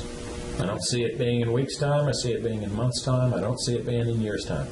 It's got to go through various committees. There's going to be some modifications. The lobbying groups, such as the Sheriff Association, are going to go and make some amendments here and there. And so, you really don't know, and you've got anywhere from a week to 2 weeks from the time it gets out of the final form before it's passed. Right now, it looks like it's in Senate Appropriations that passed through the Senate Public Safety. So I think we'll have a while. It passed Senate Appropriations on March 13. Oh, it did pass. It did, 5-2. And I don't know what other committees it frankly has been referred to, but that's on the Senate side. I don't know what's going on the House side. It's certainly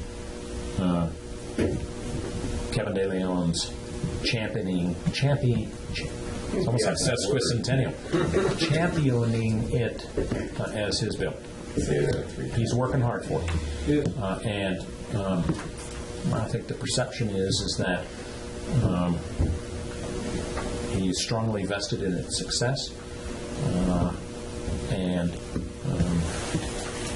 we're back to that conversation about projects that we have that are going through that Sacramento funnel and any danger to them as a result of that.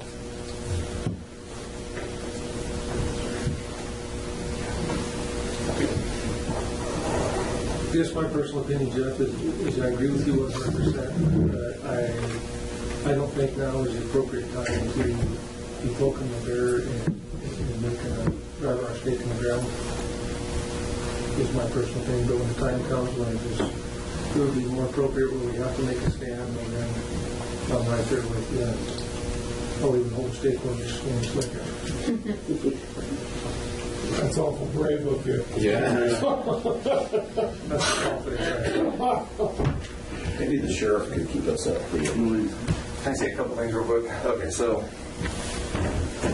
just a couple things about the bill. There are probably over 100 groups publicly in support of the bill, where there's only 2 opposed, which are California Peace Officers Association and California State Sheriff's Association. The hard part is I think a lot of people aren't. It's more politically charged, and people are taking a position based on what they perceive to be the issues. And the hard part, the other side, is perceiving that we're out there doing immigration enforcement in the public, and that's not what we're doing as sheriffs.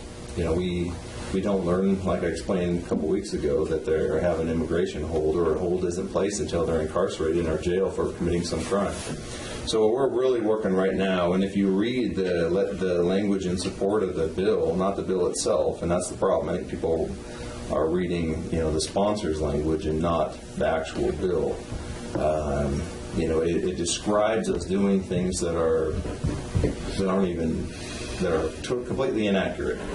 So what we're really trying to do right now is educate the public, educate people, and educate our legislators, and I think that's where we're making some headway. And again, the sheriffs, that we're not going to see the impact like some of the other big counties that have hundreds of these people incarcerated in their jails at a time. In our association, the State Sheriff's Association, has sought legal counsel, and I think there's some real conflicts between the state law and federal law. based on some recent case decisions. So we'll see how things go, but obviously we're going to keep fighting in Sacramento. Tony and I will stay in contact with each other, keep monitoring it, and keep you gentlemen informed as to the status of that bill. That's fine with you. Wasn't last time we spoke about this, you spoke about the detainers themselves and how they are not vetted by a magistrate or a judge? Yeah, they're not signed off by a magistrate. And we're still trying to work on that, but... Because that's the part that makes me uncomfortable. I don't mind saying yes, affirmatively we'll attempt at our best to follow federal law. What I don't like is the idea that these people can be detained without... Aren't we? It doesn't happen though. But that's where you got to be. Where I would recommend you be careful if you adopt a resolution. The resolution, at least the one out of Tehama, said we will honor ICE detainers, which is unlawful for us to do, for me to do. But what we need to be able to do is what we have been able to do is communicate with ICE, let them know when these people are getting out of our custody. So if they have an ICE hold and they're high enough priority, they'll make the effort to come pick them up.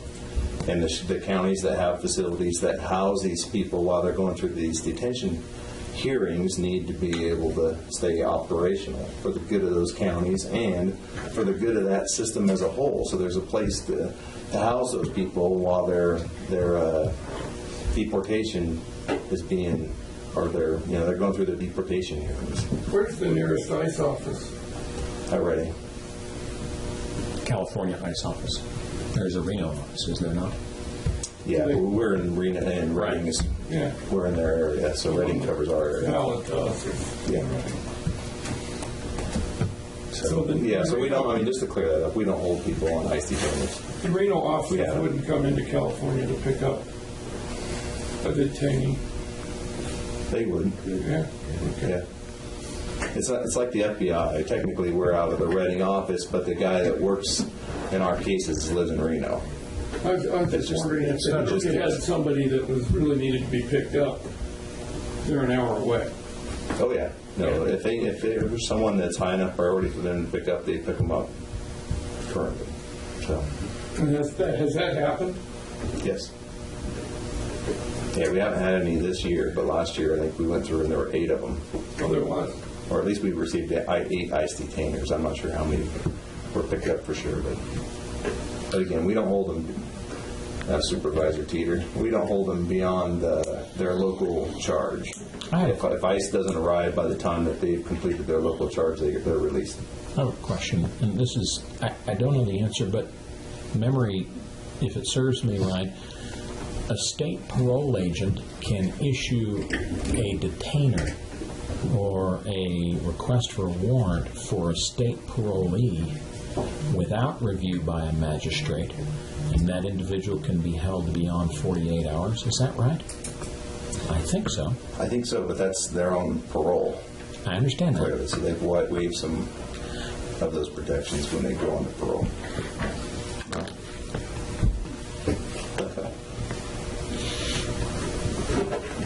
Any other questions for me?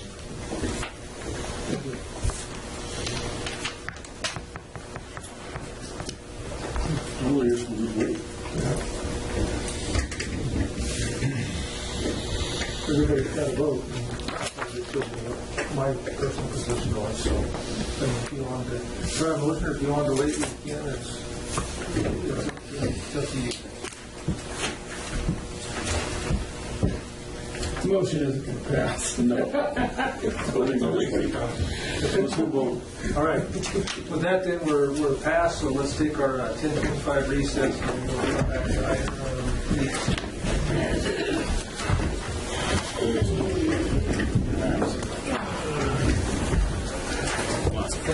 Yeah. I can. Is everybody coming in? Yep, they're coming in. Wow. Sit outside. What a task for the blocking your doing. You got something? You got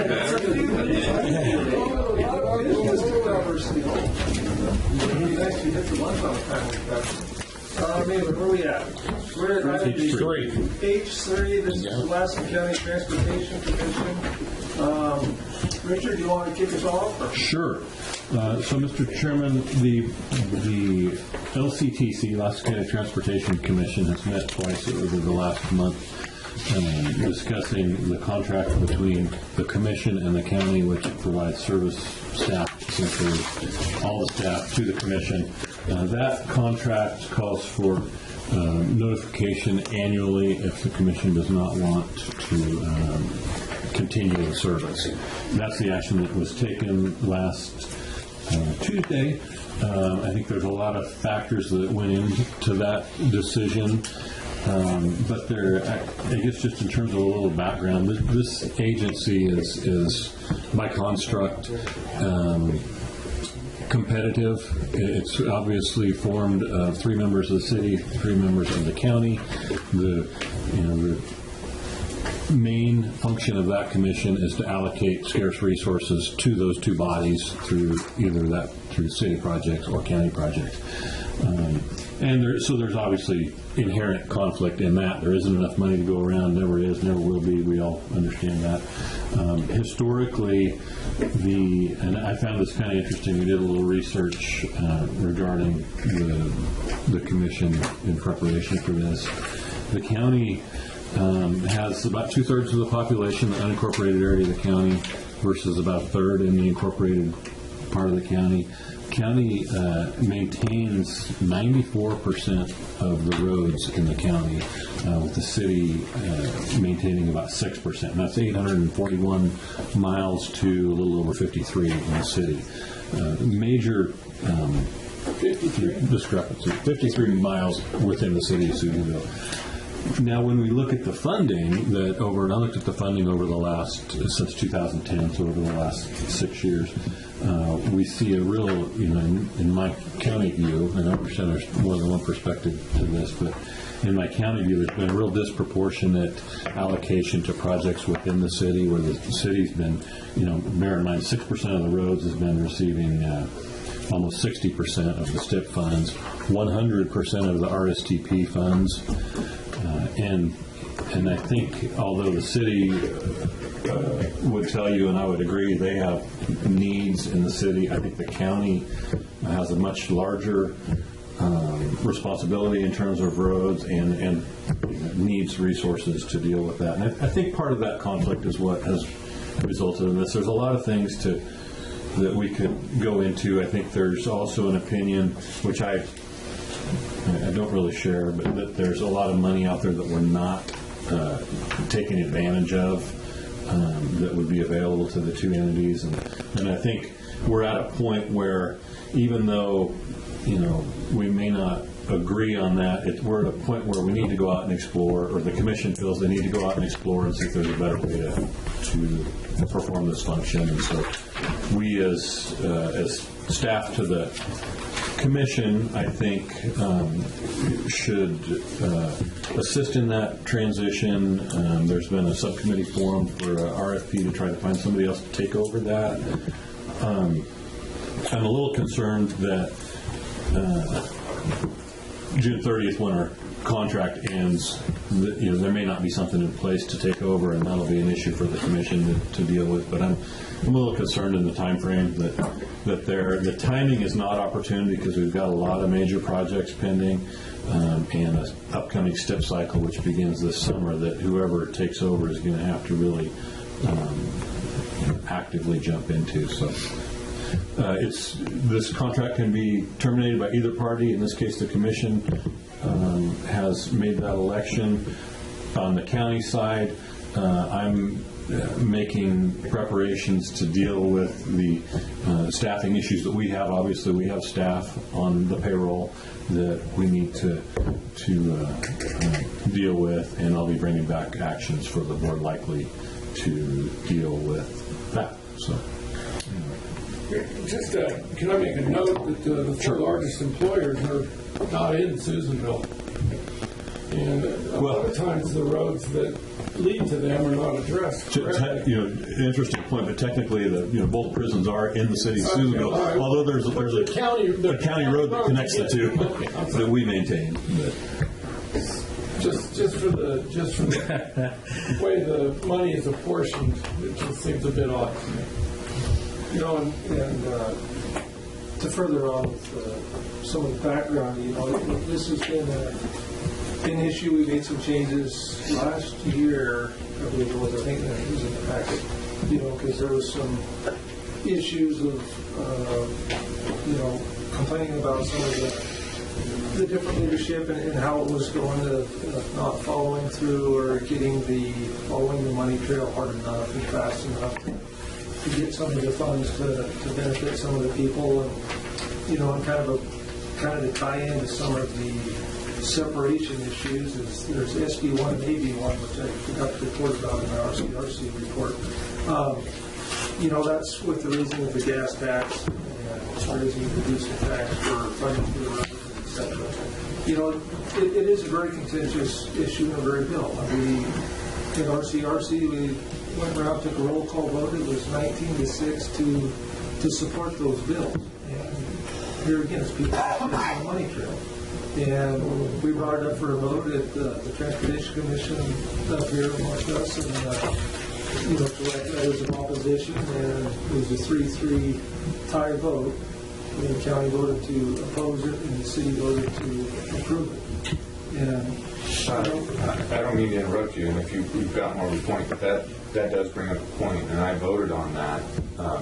And my point on that, though, and I didn't say it there, so I wanted to say it here, is what we were writing was in some ways the same as that sanctuary letter that we were talking about, Jeff, in that we write to the state of California, and in essence we say your solution to this problem fails in our regard. You know, we look at this and we think this is not the way to go forward.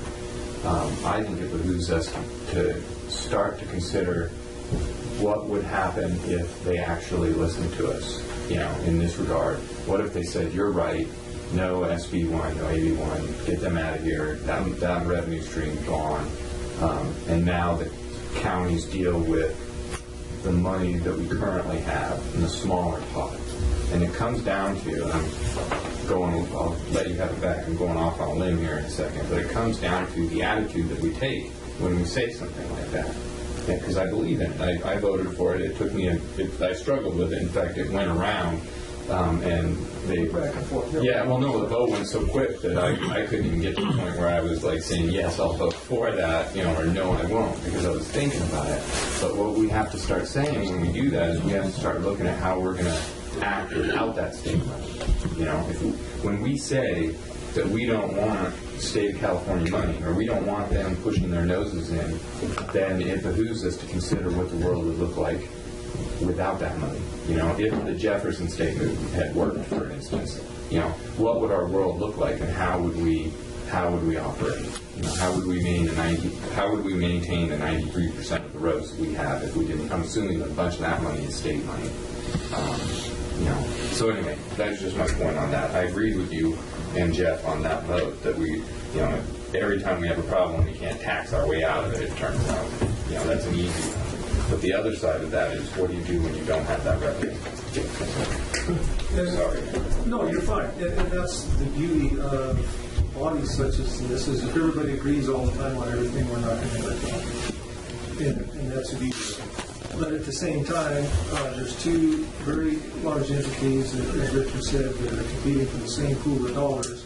And it's just kind of gotten to the point where it's too competitive, it's too divisive, and we're not serving the benefit of either entity, and the county's kind of getting caught in the middle. And the city isn't liking the way we're doing things with the hiring of personnel, even though we've tried to include them.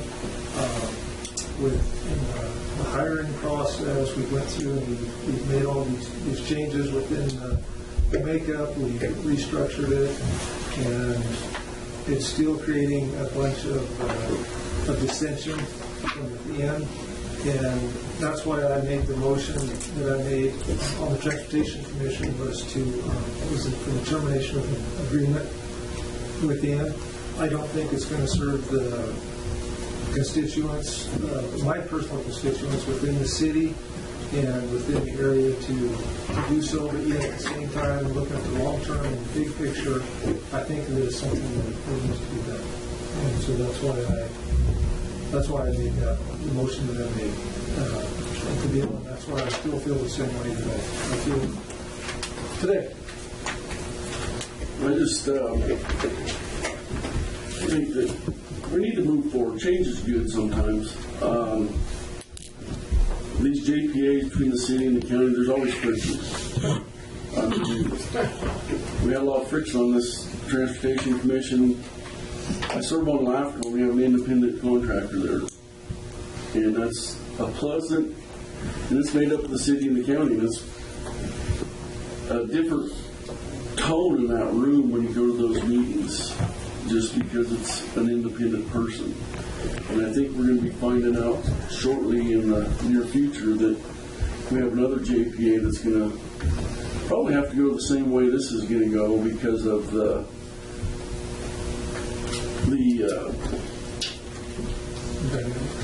dynamics of it, and the friction between the county and the city. And it's too bad that we can't all just sing kumbaya, but like Aaron says, that's why we're here, because if we all agreed, we wouldn't be doing our jobs. But I think that in the end, it's always scary to jump off the curb, but eventually you get across the street, so I think we'll be fine here.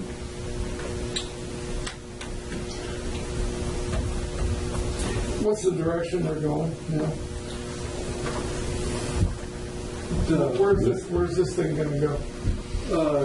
It's going to go, we have to get the third party outside person, and most of us was not. I want to make sure I got this correctly. The staff, the city. Remove the county staff and not go to city staff, but go to an outside third party person to come in and manage it. It's like I said, it's going to cost much more money. And it's going to. So we're basically going to hire a consultant. So maybe I have a question. Do we have to have a Lassen County Transportation Commission? Is that legislatively formed by legislation? Okay, so that was. And it's a very interesting composition statutorily. Yeah, and on that note, I think this kind of speaks a little bit to the competitive nature of our commission. In most counties, there's multiple cities within a county, and so the way that the construct of the legislation is that you've got 3 county board members and then 3 representatives of cities. So it's typically 3 county members and then maybe 3 individuals from 3 other cities. So there's more of a mix, and obviously the county members represent not only unincorporated areas, but they also represent incorporated areas. And so we have a unique mix on our commission because the city of Coosville has 3 members.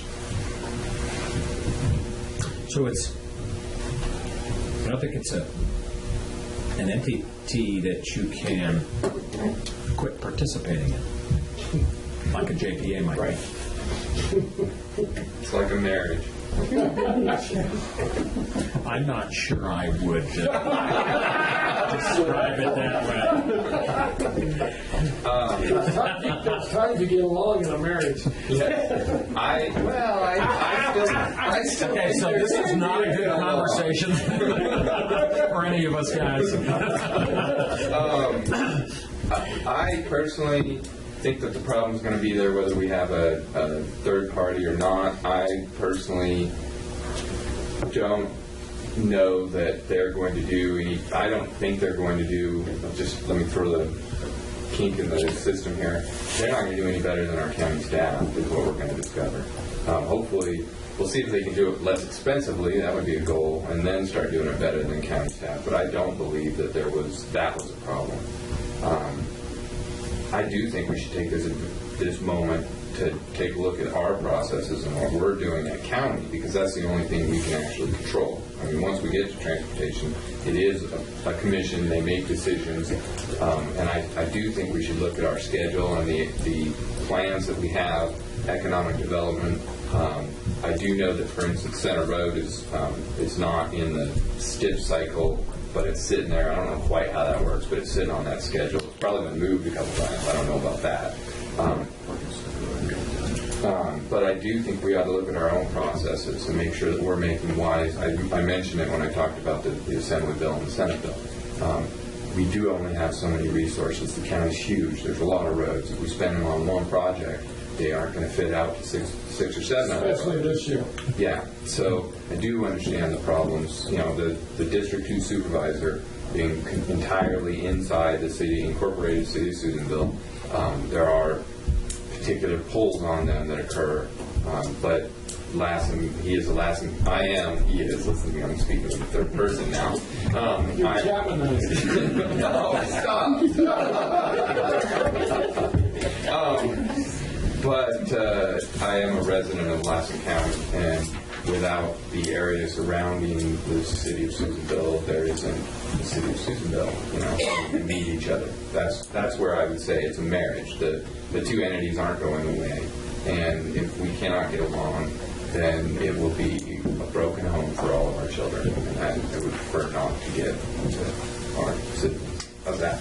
Japanese. That was very good. I think it's kind of like a arranged marriage.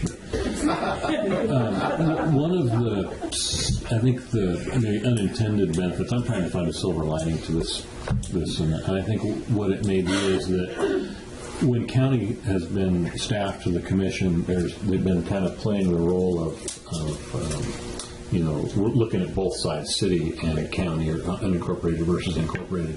And this change, I think, will free Larry up and myself to a certain extent to now be more more active in terms of our advocacy for projects within the county, as opposed to looking at county and city. And I think that's been sadly missing. The numbers really support that in terms of the resources that have been allocated to projects in the county versus the city. And I think what I will, unless I'm directed otherwise by the board, I will take the opportunity to become more of an advocate for projects on county roads as it applies to the commission. For myself, I think I need to educate myself a bit more on this. And it seems like a pretty big onion to peel back right now, and it is an onion. It's not an apple. And so there's a lot of layers. And I really need to take a hard look at this before I cast any kind of vote. Well, I'm wondering, do we have a vote? No, this is a unilateral decision by the commission. So. Yeah, there is no vote because either side can terminate the contract. Right, so right. This is like an advisory to us. Is that? So it's just a notification that they have made that action. We need to receive the notice of what Transportation Commission did, and then we can give direction to staff. Is broadcast. What's done's done. I move we receive the notice. And then, Tom, as you look into this, we can bring this back again to help provide direction to make sure on how to proceed forward. There you go. Yeah. So I think that's where we're at. Yeah. So we have a motion on the floor from Supervisor Hickville. Is there a second? Second by Peter. Any discussion? So we're looking forward to getting some feedback. Yes. And get back to move forward. Anybody can help? Seeing none, all those in favor, signify by saying aye. Aye. Opposed? Motion carries. I would like to say one thing about the gas tax. The gas tax affects a rural county much greater than a city situation. We don't have the public transportation that those people have there. So, I mean, for us to do anything, Aaron, for you to come down here, this 18 cents, 20 cents a gallon, it's going to affect you. You need him in transportation, Aaron. Aaron had to bring it up himself. How we had Well, I have a little bit of knowledge of that through my store, right? So you have to travel yourself. Yeah, but I mean, all the people that work in Harlem, this is going to affect them. And so, while we're on that topic, we move on. I'd like to bring that on the agenda. Richard can have a letter to the opposition, SB 181, from the county. Got it. Along with IHSS. So with that, we'll move on to item H4. This is Director of Child Support Services. Yes, Mr. Chairman, as a follow-up to recent performance evaluation of Director of Child Support Services, Kelly Cody. The board, Ms. Cody had requested a salary adjustment increase, and the board directed me to review or do somewhat of a review of that salary and report back to you, and that's what this is. History on this position used to be the Director of Child Support Services and Child Protective Services, two functions, and at that time it was a range 34. It was classified as a range 34. When, for a number of reasons I won't get into, those divisions were separated, and the Child Protective Services was placed back within the Department of Health and Social Services, leaving this position as only Director of Child Support Services. Then Ms. Cody was recruited and hired into the position at range 30, which seemed to be the appropriate classification at the time. My research and looking at other counties, several other counties, is they're all over the board in terms of the way these positions are classified within our neighboring counties and other counties. I couldn't find strong data to support to support one recommendation or another, so I guess I'm putting it to you. The request was a range 30 to go to a range 32. The fiscal impact to making a change is not really to the general fund because of the funding source of the child support services through the state. But I do think there's an importance in, regardless of the funding source, to trying to maintain some parity between county positions. So I've received some feedback, because this item obviously is listed on the agenda, from other departments that these classification changes beget more classification change requests, and so I guess I put to the board that this may initiate going down a road of that. We've all been there before, and we're prepared to do so, but you've got my staff report, and I'm happy to answer any questions regarding that. And maybe Ms. Cody has something to say. Something like that, Ms. Staff report. Just if you have questions. Okay. We'll bring it back up here. Is there any more questions of staff? Chris? One of my questions was exactly what you brought up. Who else is in this position in the same, the number range 32? What other positions? What other department has? Right. What other positions are there? Public health, community social services. Assistant Director of Health and Social Services, is that? I'm an assistant. Will you stay? I've got the classification wrong, but the number 2 in Health and Social Services.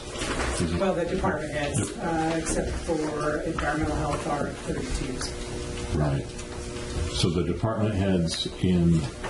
So it's public health. In the Health and Social Service Agency. Social services and behavioral health. Are range 32s. Most of them have a span of control of, help me out here, Mel, but how many employees? Different. Public health would be the smallest, I think, because it's got about 20 staff. And then community social services is the largest with about 60. Yes. So how about in other departments that aren't in health and social services? Are the department head positions similar to that, or they're second in command? Are they in a similar position? Some other department heads, the elected department heads, and I'm going by memory here a little bit, but the elected department heads, the treasurer, auditor, clerk, assessor, I believe, are 34. Those are elected department heads. I believe also the planning director's 34. Fair manager, ag commissioner, missing somebody here, I believe, or public defender, yeah. I think public defender's higher than... Public defender 26, DA's 28, Larry's 33, Maury's 33. Yeah, so the... Right. 36, I'm sorry. 36, but I think your director of community development is 33. Yeah, Larry's 36.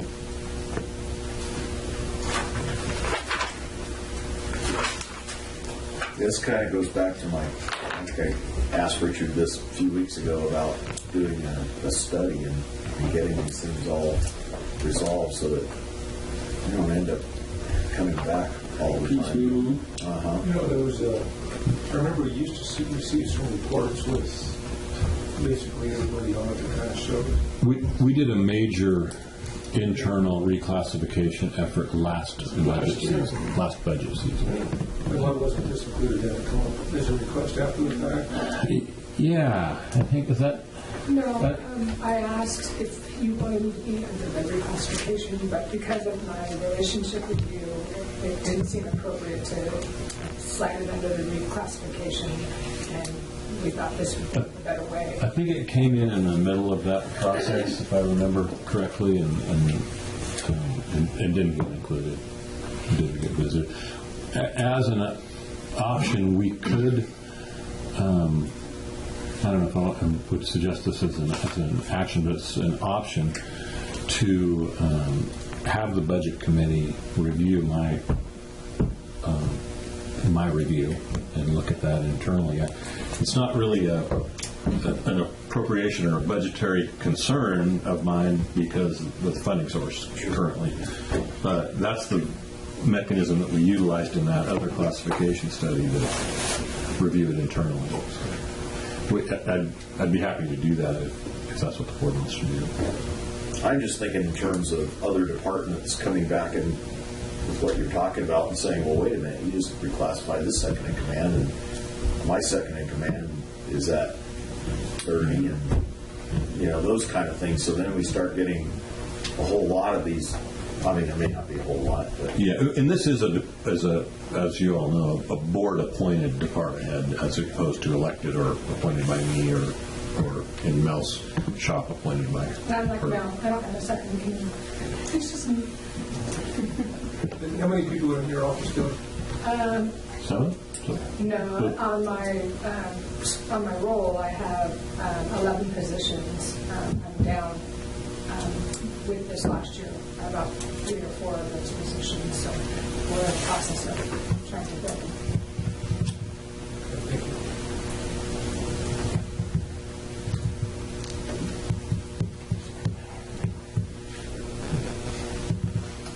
That's my report. Okay. Dean, you had a question or comment? Can I make a comment real quick? Sure. Okay.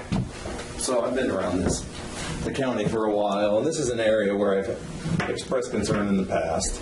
It really shouldn't matter whether or not the position is state funded or county funded. I mean, obviously it has an impact on the budget, but over the course of my career, I watched these things come to the board, and a lot of these got approved because there was no fiscal impact. The problem is it created disparity over time amongst all those departments.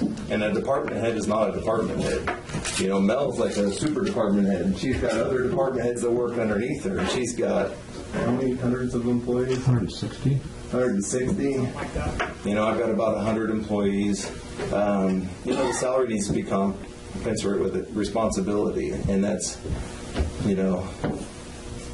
that's why I appreciate your questions and your insight, because that's what I recommend you look at before look at just the funding source.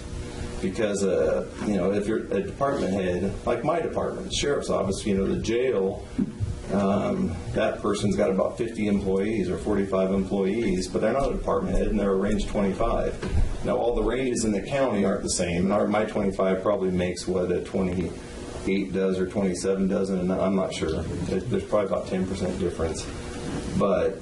And then Mel's the same. Her behavioral health director is a 32 and got about 45 employees, has to have a very specialized education and training and so on. So this is it's a lot more complex than, and I'm sorry, Kelly, for even speaking up, but this is, it's important to me because we didn't come to the board for reclasses for decades, literally, and we saw these things happen around us to where some people in the same classification as mine were making 10, 15% more. So I don't think these things should be a quick and easy decision on something like this. I think really the county, and it would be nice too, to get everybody on the same range scale at some point. That's easier said than done. We tried. I know, Richard. Yeah. It's easier said than done when you got the unions and everything else, but it'd be nice if we had, fair comparisons amongst all the department heads. So my recommendation is Was there a name for that study too? Didn't I? The name's been banished from county vocabulary forever. So yeah, I'm sorry. I just remember that was horrible. Yeah. Shannon study. It was prepared, it was advanced with the idea that it was going to promote uniformity, and in the end, I remember letting through that as a rank and file, and it promoted great dissension. Perfect. That's one thing I don't want to provide even was further dissension. I mean, there's a lot of points and there are all very well founded. As far as, there's general fund dollars that is our discretion, and there's also the state funded and federal dollars, but they're still all taxpayer dollars. Yes, they are. They're still all, it doesn't matter where the money comes from. They're still, Essentially us. yeah, still we're paying for it one way or the other. And so, I mean, I have a problem when people say, well, it doesn't come from the general fund, so it's okay. I mean, I have a little problem when people do say that. Personally, I think Kelly does a great job, and as do all of our other employees, and I think we're just opening up a can of worms if we proceed with this reclassification. And personally, I'm in favor of leaving it where it is. I'd like to see some of these come up, like Richard suggests, during the budget. And try to... And that's the time to do it, instead of trying to piecemeal it. I mean, that's my personal opinion. Right. I mean, Kelly might have, foresaw it differently, was told differently. My personal opinion, I've been here for 3 different directors, and I have always felt that that position was not paid at the right level. And I understand where Dean is coming from, but from a child support perspective, I have 3 different, and my previous directors, we've all had 3 different bosses. We have you in the county, we have a state director that I answer to, but I also answer to the federal level. So even though it may only in his world or in the rest of the department's world, the focus is only on the county, this particular position also has to look at how to make sure that they are doing the right thing for each one of those bosses. And so I've always thought that this position, being lumped into Health and Human Services, has always seemed like it hasn't been fair. And there hasn't been recognition that, yes, there are different levels of what this department does. And I think for the record, the department has been very successful in what they do. And it was recognized 2 years ago or last year from the state for job very well done. You guys were nationally recognized here in Lassen County for the good work the CPS has done. Like I said, that goes to show from you, Kelly, and your staff will do a good job you guys do. But like I said, I just see there's a can of worms and creating a bunch of problems within the departments moving forward. So that's my personal opinion. The one other question I had was about the step where she is now, because that could be another option, is you just jump her up in that range to the top step, and that accomplishes some of that. Doesn't change the range, but at least it makes up for some of that salary difference. We have to very careful to deal with the stuff. Yeah, but we're not changing you're not changing, and based upon her performance, that could definitely be done. That's done all the time. It's a performance base, not an individual class base. It's what she's done, and so you're rewarding what she's done in that step. And there are just like all county employees, there's an annual step increase, and I was just asking Kelly because I didn't know off the top of my head, but I think she's C currently. Yeah, that was my question. What's the It's 5% between steps. So, I mean, I think that's at your discretion. No, it's being a board-appointed position. It would be At our discretion. Yeah. For me, I'm not represented. I'm not will, Right. so I don't have any issues.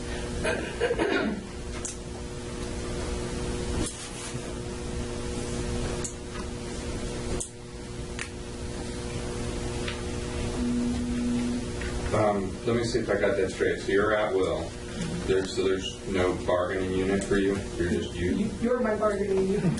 So she is a member for word choice. You have groups which are represented, and then you have everyone else. And she's a member of the everyone else. She's a member of the unrepresented group. Yes. Who typically, after negotiations are concluded with other bargaining units, the board unilaterally imposes like changes to the compensation of the unrepresented employees. But it's not memorialized by any collective bargaining agreement or the like, because it's not a function of collective bargaining. And it's the same in every county across California. So then a follow-up question is, when is her anniversary date? It just did this. Yeah. It was. That's true. It was a couple of weeks ago. Huh? Yeah, but I think February. Early February. 1st, 22nd, or something like that. And as a function of that says, I think excellent performance evaluation, if I remember correctly, I would authorize the next annual step.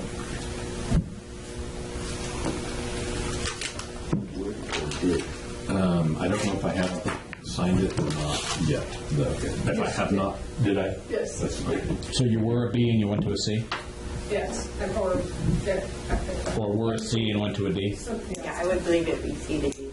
And there's 5% between steps within the range. So generally speaking, there's 5% between ranges, all steps being equal, and there's 5% between steps within a range. So a 32A, a 32B is the equivalent of a 33A, if that makes sense. 38. Why don't you just confuse it a little more? There is a table in the staff report. My point is that if you're reluctant to find the desirability of approving a reclassification because of the impact that it may have on others, that there is an equal way to recognize Ms. Cody for her performance, and that is to authorize the the higher step. And that would essentially be moving her to, and we have to, it wasn't agendized for that, so I'm reluctant to entertain, as a function of the Brown Act, that action today, but it certainly could be direction to staff to fall back to present that to you as an option. And so what that does is it doesn't create the reclassification for which you're concerned, but it also deals with the employee whose performance you're interested in recognizing. If someone's hired off the street that has unique qualifications for a position, the department head, with the CAO's concurrence, can hire that person up to a C, as I understand it. They can be hired beyond a C and up to an E with the board's permission. So the board has the authority to move someone higher than a C within the same range. That's my point. But that would have to be agendized on a different date and brought back, because it's not, that alternative wasn't contemplated on today's agenda, if that's your direction. Mr. Chair, I'd recommend we do that. Bring it back to the next meeting. For clarification specifically, I think current compensation as a range 30D. And so we bring it back as a range 30E. A 5% increase. And I could do that on the consent calendar unless you expect Now, there to Dean, be. have we done that kind of stuff for you guys before? I'm sure we have. This It's different. is different than what we normally we consider advanced steps only at time of hiring. Oh, okay. Okay, so we have a motion on the floor by Mr. Gallagher. Is there a second? I'll second it. Seconded by Peter. Any other discussion? And I don't know if I take it so much as a motion rather than just direction to staff. There's no action on the reclassification issue. And it shouldn't be on the consent calendar, I don't think. No. Right. You left me right. So it's just direction to staff to bring it back during department reports for next week, and we can take that from the chair just as easily as any other direction. All right, that's what we'll do. Thank you, sir. Great, thank you. Thank you. With that, we will move on to item H5, the Ag Commission. Now that we have an Ag Commission, it's very nice to see it's right beside how it fits. We'll let them take the presentation. So, Mr. Chairman, members of the board, I'm in front of you to get our working financial plan between Lassen County and USDA Wildlife Services work plan contract approved. And what we're talking about is George Alfonso's position. Right. So, I'm more than happy to answer any questions you might have. Staff report?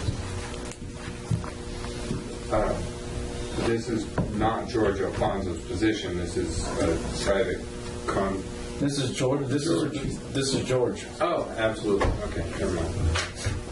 He's our technician. I know who George is. Thank you, though. Okay. Everybody knows. I move we approve The contract. the contract. Okay, we have a motion by him. Second. So to be clear, for the motion, it's items 1 and 2 on the action requested? Yes. Thank you. And that's the second as well? Yes. Thank you. Okay, sure, we'll get there. Sorry. Is there any other discussion on this board? Anybody from the public? Seeing none, all those in favor, signify by saying aye. Aye. Opposed? Who tells George to get back to work? I just wanted to add also, I was prepared for some questions, but he worked 272 properties last year. We had 6 specialists in our county. You know, when he has to have help or whatever, but primarily it's George. And 2,390 hours were worked.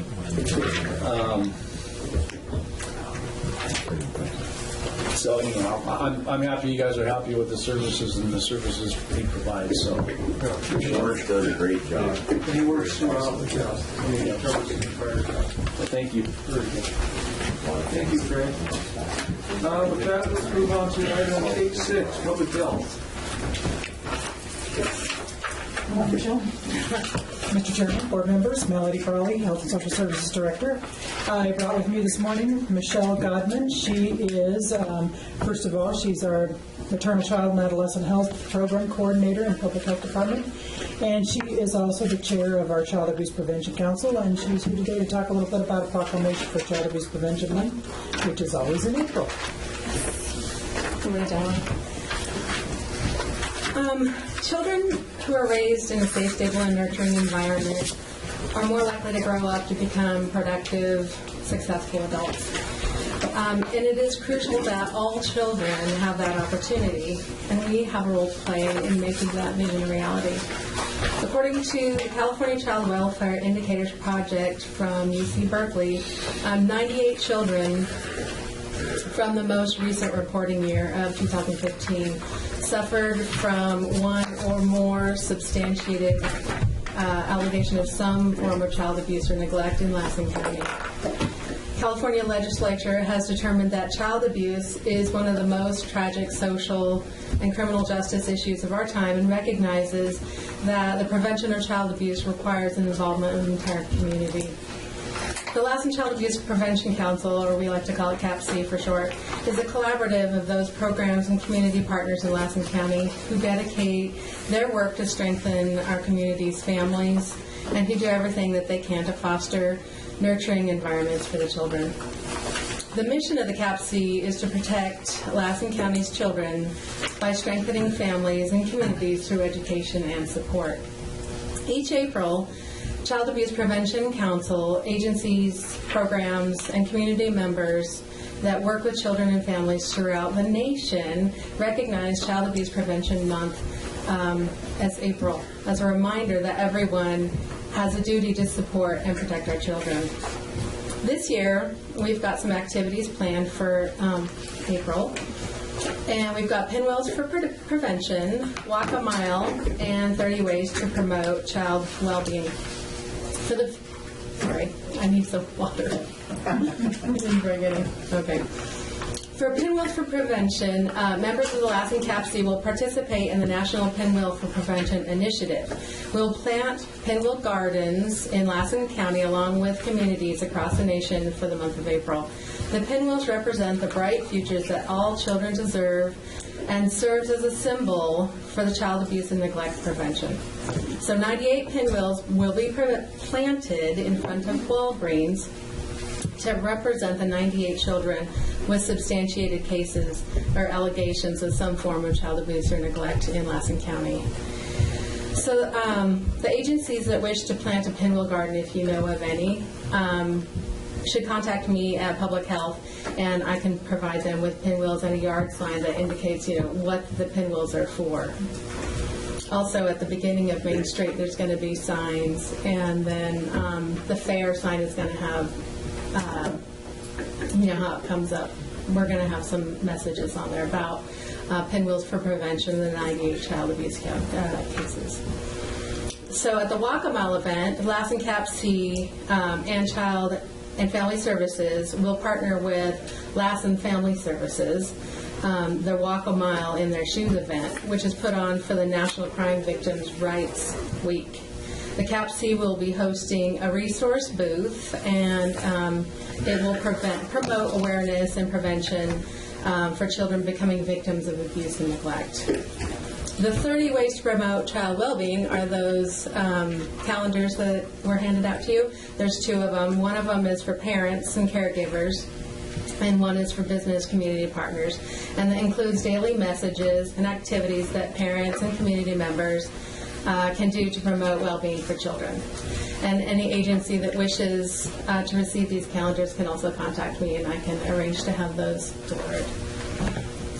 So, Mr. Chairman and the board, I request that you adopt the proclamation presented before you to declare April 2017 as Child Abuse Prevention Month in Lassen County. This will show your support for our community as we acknowledge the love and courage it takes to raise a child and endorse the fundamental human rights of all children to live a life without violence or abuse. And thank you for your continued support for child abuse prevention and for the children of Lassen County.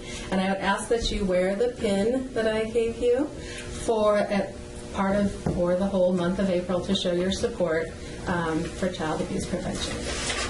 Thank you. I got a question for you.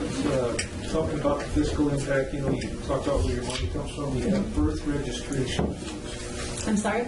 It talks about part of your funding comes from birth registration fees. Can you enlighten me what those are? I actually don't know. So when you register a child's birth in the county, there are fees associated with that, and they're collected for copies. So if you want a birth certificate that's certified, and most parents do, just like you would want a death certificate or any other certificate that guarantees that it's proof that you actually did this event, then those fees go into a pot at the state level, and the state redistributes it back to us based on the number of children born and registered in Lassen County. Okay. Does that help? It does. Yeah. It does. I know I do. Oh, very good. Okay. Any other questions to staff? Just that typo there on your calendar. Do I? 2016. Oh, yeah. Oh my gosh. I will fix that before I hand that out. Thank you. It was a great month. I thought we were working in arrears. It's okay. No, I'm glad you showed that because not a single other person noticed that. We noticed this. Both of them. I will definitely fix them before I distribute them. Thanks.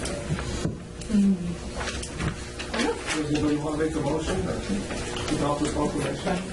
I'll make that motion. Good move. Thank you. Second by Gallagher. It's always good to be encouraged by the sheriff. I feel much better now. Thank Is there any other discussion? Anybody from the public? All those in favor signify by saying aye. Aye. Opposed? Motion carries with the corrected calendar. Very good. With that, we will move on to item H7. Larry. Good morning. Late last year, the State Controller's Office came and did a road audit for us. It actually was for the time between 2007 through 2015. We finally got the final audit report just last month. It's attached to your packet there. So basically what the audit findings are is they have 4 findings and a recommendation. Basically the recommendation is to reimburse the road fund $124,699 for non-road fund expenditures. As kind of detailed on my report there and in the audit, these are for a few different items. The first finding was fiscal year 8-9. Ineligible expense reimbursed road fund $28,496. This was the road department removed some railroad crossings from the state highway. And since we did not have an MOU with the state at the time for that item, it's an ineligible item. This related back to the board. There was a contract to remove the trestles. And the board elected to work with the contractor to save the trestles, and in lieu of that, they directed the road department to remove the tracks from the roadways, which were county roads and the state highway. So that would basically be the cost associated with the road department removing the trestles from the state highway. We were able to remove the ones from the county roads, of course, with our own funds. The second finding was 2012-13, $30,189. This related to some surveying that the county road department did and mapping, tied back to, again, the board directed the road department to proceed with some surveying. It tied back to the Gutierrez property, Piute Lane. I think the city was doing a parcel map or something. The third finding. And so was this to get the road fund credit property? The Piute Lane was county property way back when. The county did surveying and some work. Don't remember all the facts. Maybe Bob or Richard can help me. But it was brought up again that we need to do legal parcel split or something. And back then the board directed the county public works to help the city proceed with this work. They hired Jim Updegrove at the time to do the surveying and do some of the mapping, and then road department had help assist with some of the surveying. So this related to the county road department staff time doing that project. Because the city, they don't have their own surveyor, and they didn't at the time. They did not at the time.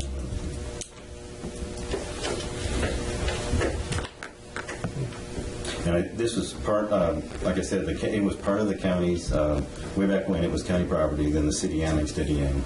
And the way I think I understand it, part of it was the county never completed their part of it back then, as far as the final mapping and whatever.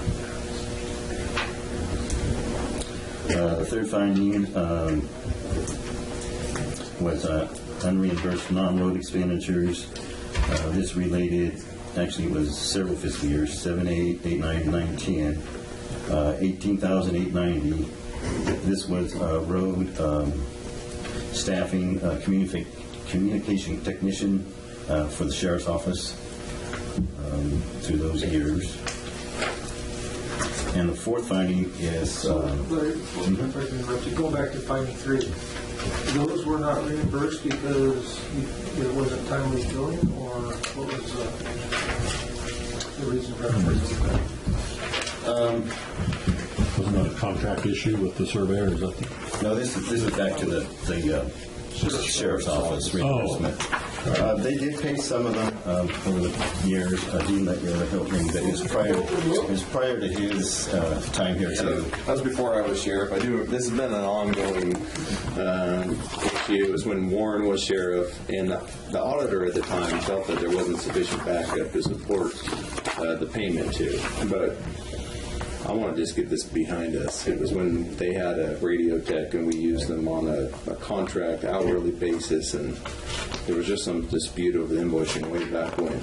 Some of it I think was related to 911 or something, and no, for a long time. So it's been an ongoing thing. I'd rather just get it out of the way and get it fixed. And these were basically work orders, but like Dean mentioned, there was some thought that maybe the person that signed the work order wasn't the responsible person to sign it, but the fact came down to where the state auditor, the expenditures were made, road funds, non-eligible, so that's why it's an exception.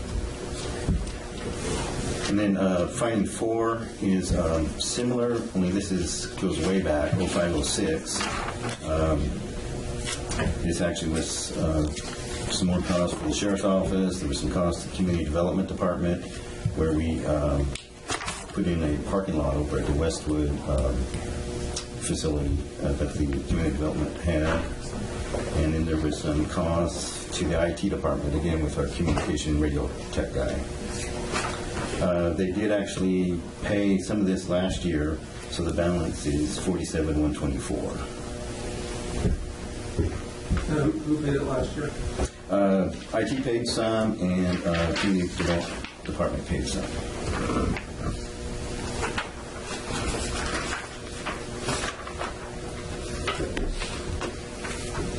And this is for the same thing. There was a question with the billing and who signed off on it.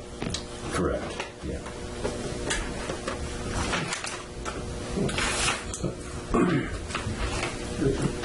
Yeah, so I think the important takeaway from this is what these represent is, sorry about that. Star Wars, sorry. These all represent necessary, approved projects that the county needed to do. But I think, looking back, I wasn't here for a lot of this, but we were very aggressive in trying to pay for those out of road funds and conserve general funds, which is something that I encourage whenever we can. And this is just a reflection of some of those things were, should have been paid out of general fund versus the road fund, and the state controller's office they have a lot more bean counters than we do, and so they're requiring that be shifted back. So I wanted to make the point that they're all very necessary costs that were incurred and appropriate. They just were paid out of the wrong fund. Right. And similarly, like you see, this is back till 2015. What we've been doing lately is when we have a different entity, whether it be Public Works Sheriff or whoever, have a request of our road fund on our work orders now, we actually have transfer fund types and everything. So it hasn't been an issue in the last couple of years because everybody's on board. We've got the funding tied down, I guess. A good example of this I've had, actually Supervisor Pyle's not here anymore, but for years and years, they'd say, why, we got a snowplow that drives down Westwood, down the street. Why can't it take 30 seconds and drive around the visitor center and push the snow out? And this is why. That's the type of nitpicky, that's what they do. But it's this type of activity that makes common sense to do, but it's got to be accounted for more distinctly. I just kind of wanted to give you a little more background. The roads has a cost accounting program that they run. It's called CAMS, and it accounts for every expense that they have that goes through their system. And this is where the state does their auditing, is on their CAMS program. And so when they assign a project, it tracks every expense, even though Larry may say, oh, it's going to cost maybe $3,000. By the time the CAMS tracks all the costs, it comes out to $8,000.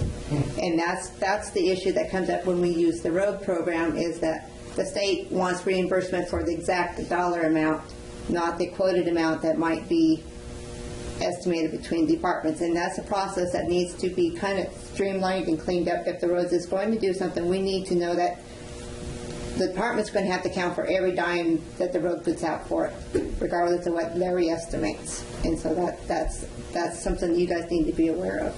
And that's exactly what happened with the community development department over in Westwood. We're doing the parking lot over there. In the middle of the project, they decided they wanted more sidewalk, more parking lot. We went ahead and did it. So, of course, the original estimate was low. So, yeah, that's, like Diane said, we're trying to be better on our work orders now, where we're detailing exactly what we plan. They have the cost up front. Any changes to that, we're going to go back to the work order and get approval before we continue.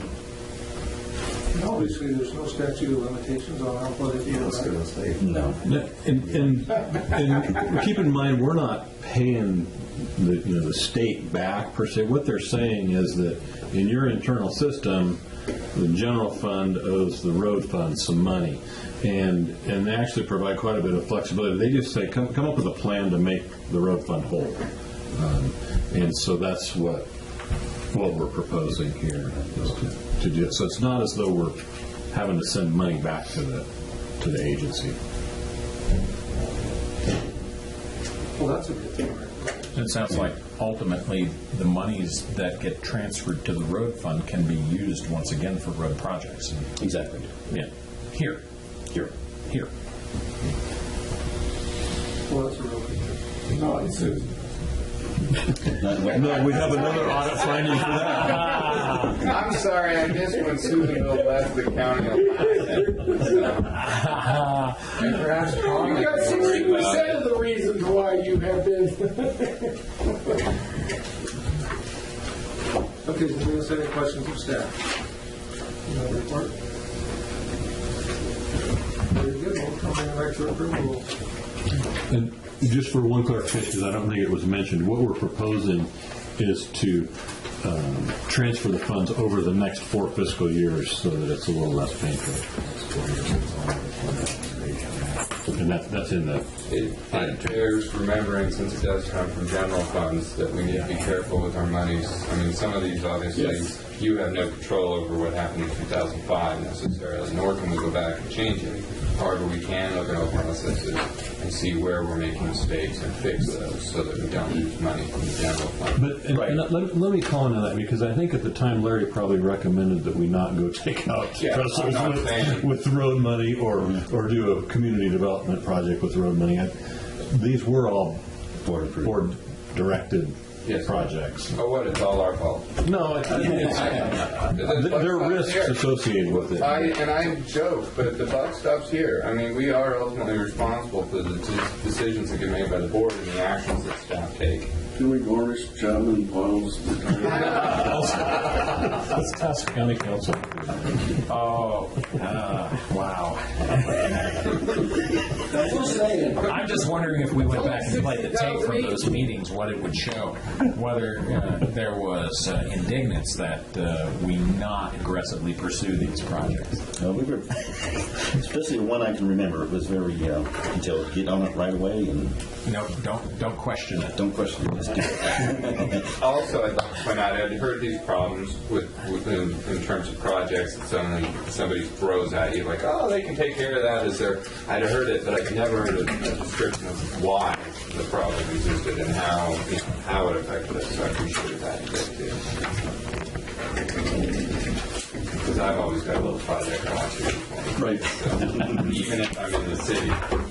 So.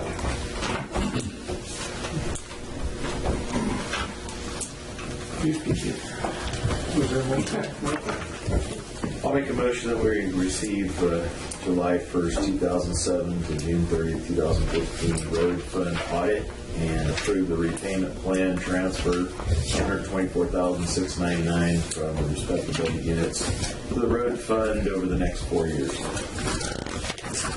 second that. A motion by Gallagher, seconded by him. Is there any other discussion? Anybody from the public? All those in favor signify by saying aye. Aye. Opposed? Motion carries. Sheriff's Department operations. Again. Good morning, Mr. Chairman, members of the board. I'm here this morning to request a transfer of funds in the amount of $49,134 from the Sheriff's Patrol budget to the dispatch equipment line so that we can replace a radio control in our dispatch system. We are currently going through a dispatch upgrade. The original recorder was in place in 2003, certified in 2008, and now we're in 2017, 14 years later, and it's failing. Any questions of staff? A lot of money transfers with the Sheriff's Department, So we knew that this was going to be part of our dispatch upgrade. The existing radio control system was integrated with our 911 system. When we upgraded the 911 system, none of the new vendors had that same model where they were combined. So what we had them do when they installed the new 911 system is decommission the phone side of that unit. The problem is the old Magicom system that's been there a long time. We are having lots of failures with it. And part of our goal with this project, we've been working with Plumas County in integrating our 911 system so that if we have a catastrophic issue, they can take over for us and vice versa. And that happened recently in the most recent storm where Plumas lost everything except for they had their radio. They talked to deputies, but they couldn't receive any phone calls, whether it be emergency lines, administrative lines, any of those. So we're able to, actually we can see the lines on our console, yes, correct? So we can just pick those up. And so we were answering all their phone calls, both 911 and non-emergency. And then we were calling their dispatchers on their private cell phones. And then they were dispatching the deputies or whoever they needed to dispatch. Now this step, if we go with, the reason we chose this particular vendor, it would allow us to integrate our radio systems too. So if they had a full-on failure and had to evacuate their dispatch center, we could talk to their patrol or their field units in Plumas and they could do the same for us. So, and this also, we've been working, we've had an ongoing dispute with the city over dispatch services or the contract. And one of the things, they gave us a list of things they want, and one of the things they want is for the radios to always work. And that's pretty much impossible, but there are some things we can do to help out the city. And one thing I want to do is put them on this completely separate radio system. Our radio system for the county is very complex because we have all these mountaintops. And so we have a repeater, just as an example, on Widow Mountain up by Big Valley Summit, up in the Big Valley area, but that can't talk directly to the sheriff's office. So we have to have our base station on the mountaintop, which we do. And so Widow talks to, say, Schaefer, and then that comes down on a microwave to the courthouse annex and to the sheriff's office on a phone line. So it's very complex, and there's lots of areas in that system where the system can fail. Same thing with the city of Susanville currently. We have a repeater on the historic courthouse. They talk to that.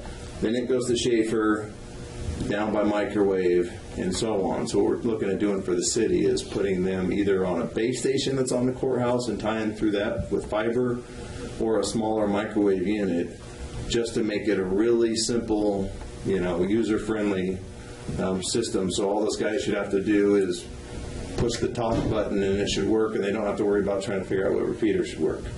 So we're trying to do that to appease the city. And this will allow us to control multiple radio systems at the same time. So anyways, our system's in need of upgrade. It'll help further our goal of integrating with Plumas, and it'll help further our goal of meeting the needs of the city police department. So are they kicking any money in? We're working with Diane, or my finance person has been working with Diane, and we're going to try to figure out how, because there are a lot of costs with this upgrade that we've incurred, and they're going to try to figure out how to, prorate it over time, right? We have to depreciate it over a period of time and charge them for their share. Yeah, so the city's not paying all in 1 year, and depreciate it and have them pay a portion over time. In Plumas County? What's that? In Plumas? Oh, yeah, Plumas is paying for all their own stuff. Okay. Yeah, we just did this system so that we can integrate, just for the instance from February when they lost total control. That could have been us. I get that. Okay. Now, do we have any dead spots in our system now, where your deputies are just out of touch? We do. I mean, not. That concerns me. Yeah, not like we have. I mean, we've added, over the last 7 years, primarily through use of Homeland Security grants, we've replaced every mountaintop, and we've added multiple mountaintops. The hard part, like right now, Black Mountain is down is down up above Milford. Our antenna's sheared off. We tried to make it up there a couple weeks ago, but we just didn't have a way to get up there. There's mud and dirt and rutted in the bottom, and as you get up into the shadows, it's 3-4 feet of snow. So, but we've been working on that. Our biggest issue right now is with our microwaves. Will that help? Will this upgrade help with some of the dead spots that we're experiencing now? Not really, but what it might do... Worth a shot. What it might do is... The difficulty is, the biggest issue we have right now is our microwaves. The microwave we're using right now is working most of the time, and it goes between the courthouse annex and Schaefer. The problem is... There's some trees that have grown up on private property between the two. And so we're working on a new site. We do have a new microwave system we got through grants that we're going to put. And the other problem is there's so many pieces like that phone line. That's unreliable. So what we're working on now is we have a new microwave. We're going to put a microwave dish at the sheriff's office itself. The other end of it's going to be at Black Mountain. And we're going to put a base station on Black this spring or summer. And we're hoping, we just got the licensing done with that. We're hoping, and all the techs that have looked at it think that it'll really be good for us. That Black, you can see all the other mountaintops, and it should be more reliable because then you take out that phone line, and the dish is right there at the sheriff's office. So that I think should help some. That's our biggest issue, and then just keeping everything operational. And we don't have a radio tech. We haven't had a radio tech in 2 years. So we're working on trying to get a contract with the Office of Ed. For them to supply IT and radio tech services. We're working on that right now. But that's our biggest. I see somebody sitting behind you, Office of Emergency Services. You would think that he had some kind of... Well, they've been able to... They've got some radio techs. They've been able to... Yeah, and we looked... It used to be, and that's an option we looked at. It used to be possible to contract with the state for radio tech services, but both the road department, the primary users are the road department and the sheriff's office, or that need radio tech services. So the problem is a point that has to be made here publicly is that the function of radio tech services has changed so dramatically in a very short period of time. What used to be the equivalent of installing a radio with plug-and-play type cords and a power supply and an antenna and the like is now entirely and completely a different skill set. And no one radio tech can be versed in all of it, and you're called upon to access different professionals for different functions. And I need to... Yeah, county council is correct. And that's why the Office of Ed, we think, is the best option, because a lot of the work is the IT work.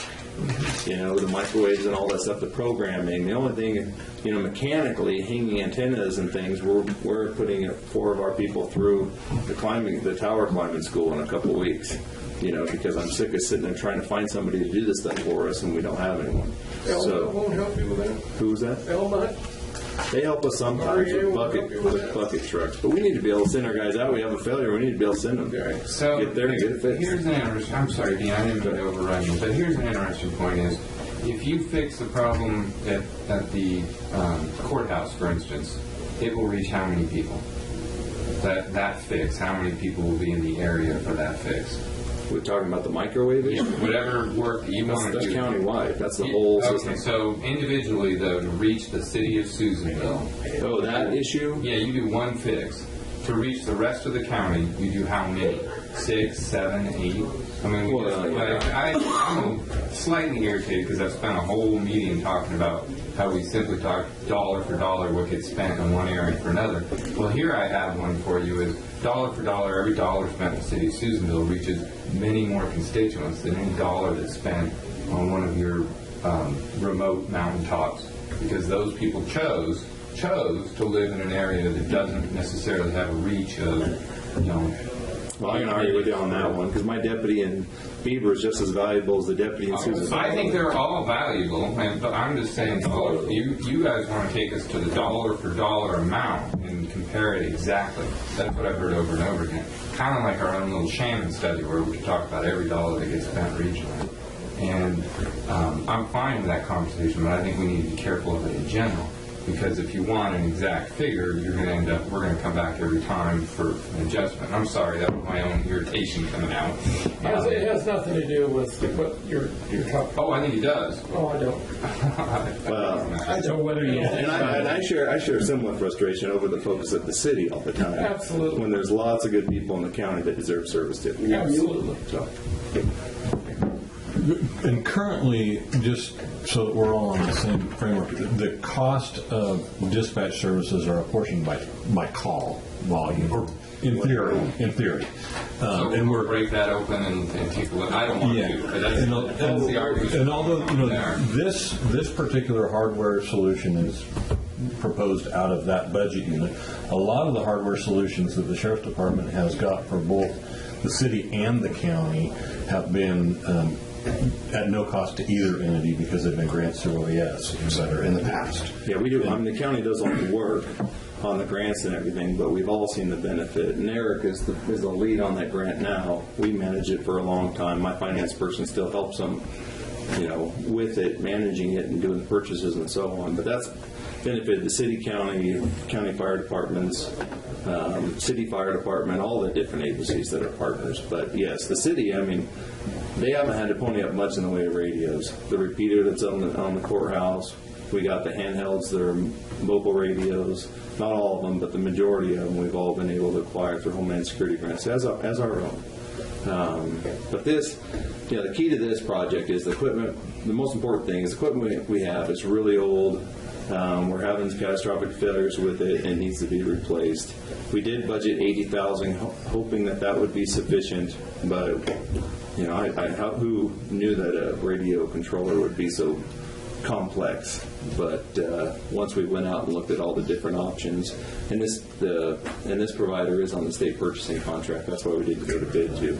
Indeed, that was like one of my questions with this AvTech. How many other counties or jurisdictions are using this company? Because obviously you have to get it approved by the state and et cetera. Is it a big enough company? Yeah, they do. Highway Patrol. California Highway Patrol. A lot of the airlines and air traffic control centers use their system, so they have everything from small agencies to us to huge, enormous jurisdictions. But Highway Patrol is probably the best, that we can relate to. Does the Highway Patrol use your present system? I'm sorry? Does the Highway Patrol use? No. They have their own system. Yeah. They use this after. They say the warranty is only good for 1 year, but what's the lifespan of this? Well, we're going to have. Do you know what the warranty is going to be about $8,800 a year to upkeep, but that includes every year our techs, whether they be from the county or from the Department of Education, whoever we determine to send down there, goes to that company. They get trained on the systems, all the patches that come through for the upgrade of the systems. And there's a couple other things. I've got the paperwork in there, but they do quite a bit of work to keep us up and running. And the great thing about them, the backbone's already there. They work with the CHP. They work with a lot of airlines and a lot of the towers. They've got huge systems in place, and we're not that big, but it's the same system that we would be using in our dispatch system that they use in those towers and for those railroad companies and for the planes and for CHP. It's all the same systems. And one of the reasons I like this system is it's, we can tailor it to meet our needs. And one of Tom's questions about the reliability of the radio system. So what you have now is our system either has to be like, on one base station or another. There's no way. And an example might be, like right now, if we have to go to our backup, we have to go to Hamilton Mountain, which can't pick up Seven Lakes down by Doyle or Red Rock, and it can't pick up some likely up north, some of those far outlying ones, but it might be the best base station for picking up Hamilton, West Prospect, some of the other mountaintops. So this system, you can customize it so if the dispatcher goes to touch Black's Mountain, it automatically will go to the best base station to talk to Blacks. You know what I mean? Got it. And right now we don't have that. I wasn't aware how that worked. Yeah, we can't customize all that right now. So it's just a big step. And down the road, right now our systems are still analog. We're hoping to go to digital. Because one issue we have is if a deputy is on a stop or makes a call in, if you don't get from them their location, you have no idea where they are. You're going to have to make your best guess based on, their activity leading up to that. Once we are able to go digital, now to go digital, we have to have good coverage. Because digital, it's either very clear, crystal clear, or there's nothing. Is that line of sight? For the most part, yes. Yeah, and the feds heard us a couple years ago with the narrow banding. That's a whole different topic. That's a whole different topic. But our goal is to go, once we're able to go digital, this system will be able to, we have all the equipment that we need. And our radio repeaters are capable of this now, and our handhelds and everything else are. But if it's configured properly down the road, we'll be able to these radios can send GPS coordinates. So then you'll know where the deputy is, who the deputy is, and where they're calling from. The dispatch center will be able to see all that. That's one of our goals. And there's other ones, multiplexing or voting, and that stuff's down the road. That's a small price to pay for officer safety. Dean, I got one more question, and this is on Exhibit A. You have the responsibility matrix of who's responsible for what job description. I'm a little bit concerned, especially on the installation, procurement, and configuration of all the testers and cables of electrical and grounding.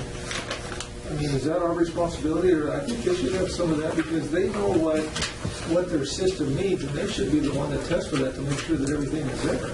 And typically, I'm not sure where you're looking at, but typically what happens is they're like 4.2, 4.3. Exhibit A. Exhibit A. Yeah. It's going to be in the back.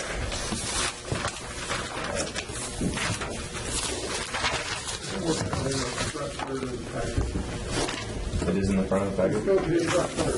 There's no page numbers.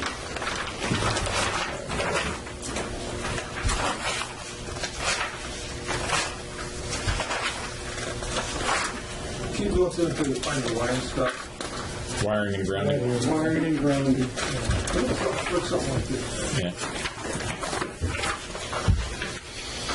But I don't know, it would just seem to me, just on kind of reading some of this stuff, that they should be responsible for a little bit more than what they are. I realize if we have to rewire something, that should be our cost, but they should be the one to test it to see if it's capable of carrying their... Yeah, and I know that we reconfigured the dispatch center recently, and we hired a licensed contractor to come in and move a bunch of power circuits where we need them for all the system. And this is pretty typical of any work that we've had done in dispatch right now anyway. They let us know what we're required to do, whether it's the electrical work, etc. We make sure it's in place. And when we did the upgrade to begin with, I'm not an electrician. I knew that we needed certain things, so I got our IT personnel together with Airbus, who happened to be one of the vendors that was putting in some of the computer equipment, along with an electrician, and brought them together, kind of facilitated the meeting, so they knew what had to take place for the wiring, for the grounding, for some of that stuff.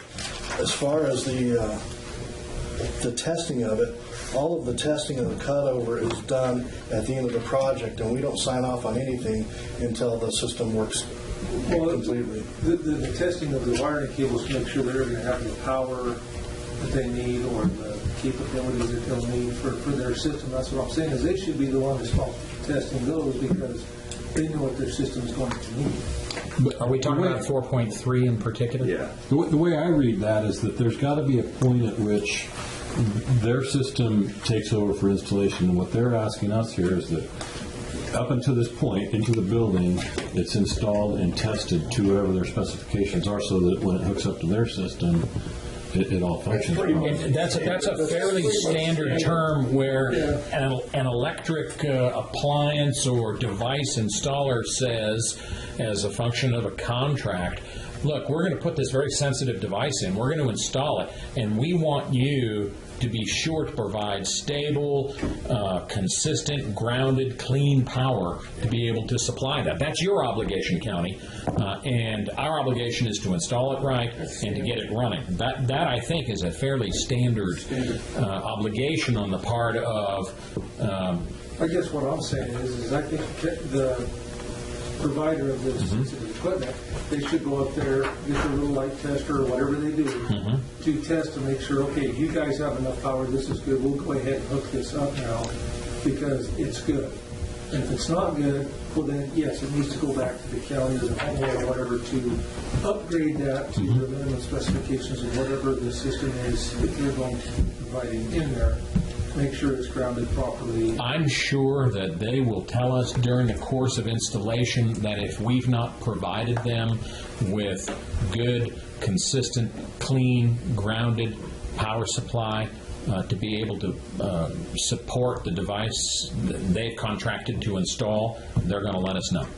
And they're going to tell us in what way it's deficient, and we're on the hook to be able to provide, to make sure that we supply that power. Yeah, that is our responsibility. Make sure Yes.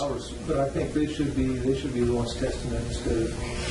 That's the way I read that. Is that so if they plug it in and if it fails and burns up, then it's all on us. Well, I disagree with that. No, and what we can do, we can find out from them what the amperage draw is going to be and compare it to the existing system, because it's going to be replacing the existing system. That's probably, I'm guessing, is going to draw more because it's older technology. But I know we did have Amps Electric came in and ran a bunch more circuits for us specifically for this upgrade, and like the captain said, they put some planning in it in advance to ensure we had plenty. But so it shouldn't be an issue.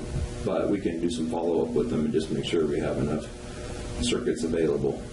I would think that it'd be in our interest to test that demarcation point for us in the event that there's a dispute later on about did the power, was there a power issue? At least we've got something to say, It might affect the warranty. That was my one. I'm looking at the sheriff and our equipment on that. Because it's a big investment. The one that would concern me more is 3 at the bottom. It says label cables with unique identifiers conforming to Habitat requirements.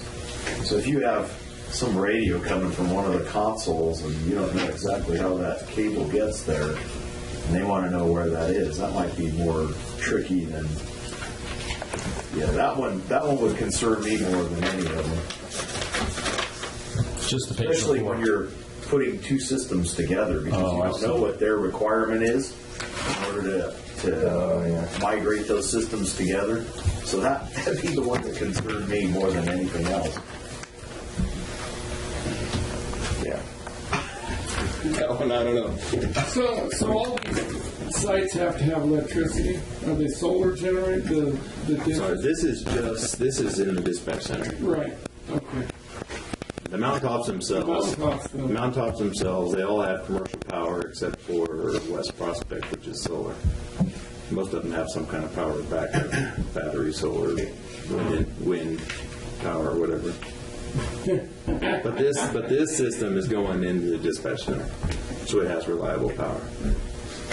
Matt, the only thing that concerned me when I looked through the list of major components, I didn't see any UPS system anywhere. We've just purchased some UPSs. I will double check that. Yeah, especially for the controller and each of the computers at the dispatch stations, because I looked really carefully to see if that was there, and there was none. I mean, we know we have that power, once something goes off, you're going to have your generator, but you got that time period in between. You want to have that stuff up and running. Yeah, currently there's UPS at each workstation, but we'll make sure that it's hooked up to UPS, whether it's the current ones or we have to upgrade or something. I'd almost recommend, if you're going to do all new equipment, do the new UPS, because they're not that expensive. We did. I think we did. Stuff that we've done. Yeah, I thought we did. And just to kind of offset what David said, I was very happy being the chief in Susanville with no dispatch center, I can guarantee you, because I have run 3 dispatch centers in my life, and I would much rather contract out to somebody to do that function, even though you lose a little control. So much easier in terms of personnel, keeping things up and running, fixed. You get so much better bang for your buck by not having a dispatch center than actually having to run it. I mean, if the city had to go and install all this equipment and get their system up and running, and then they'd have to pay probably at least 4, more like 5 dispatchers to dispatch, it'd be huge. It used to be that way, didn't it? Didn't the city used to have their own dispatch During center? the daytime, I think, at one point. Yes. Yeah. It's been a long time. It's like a marriage.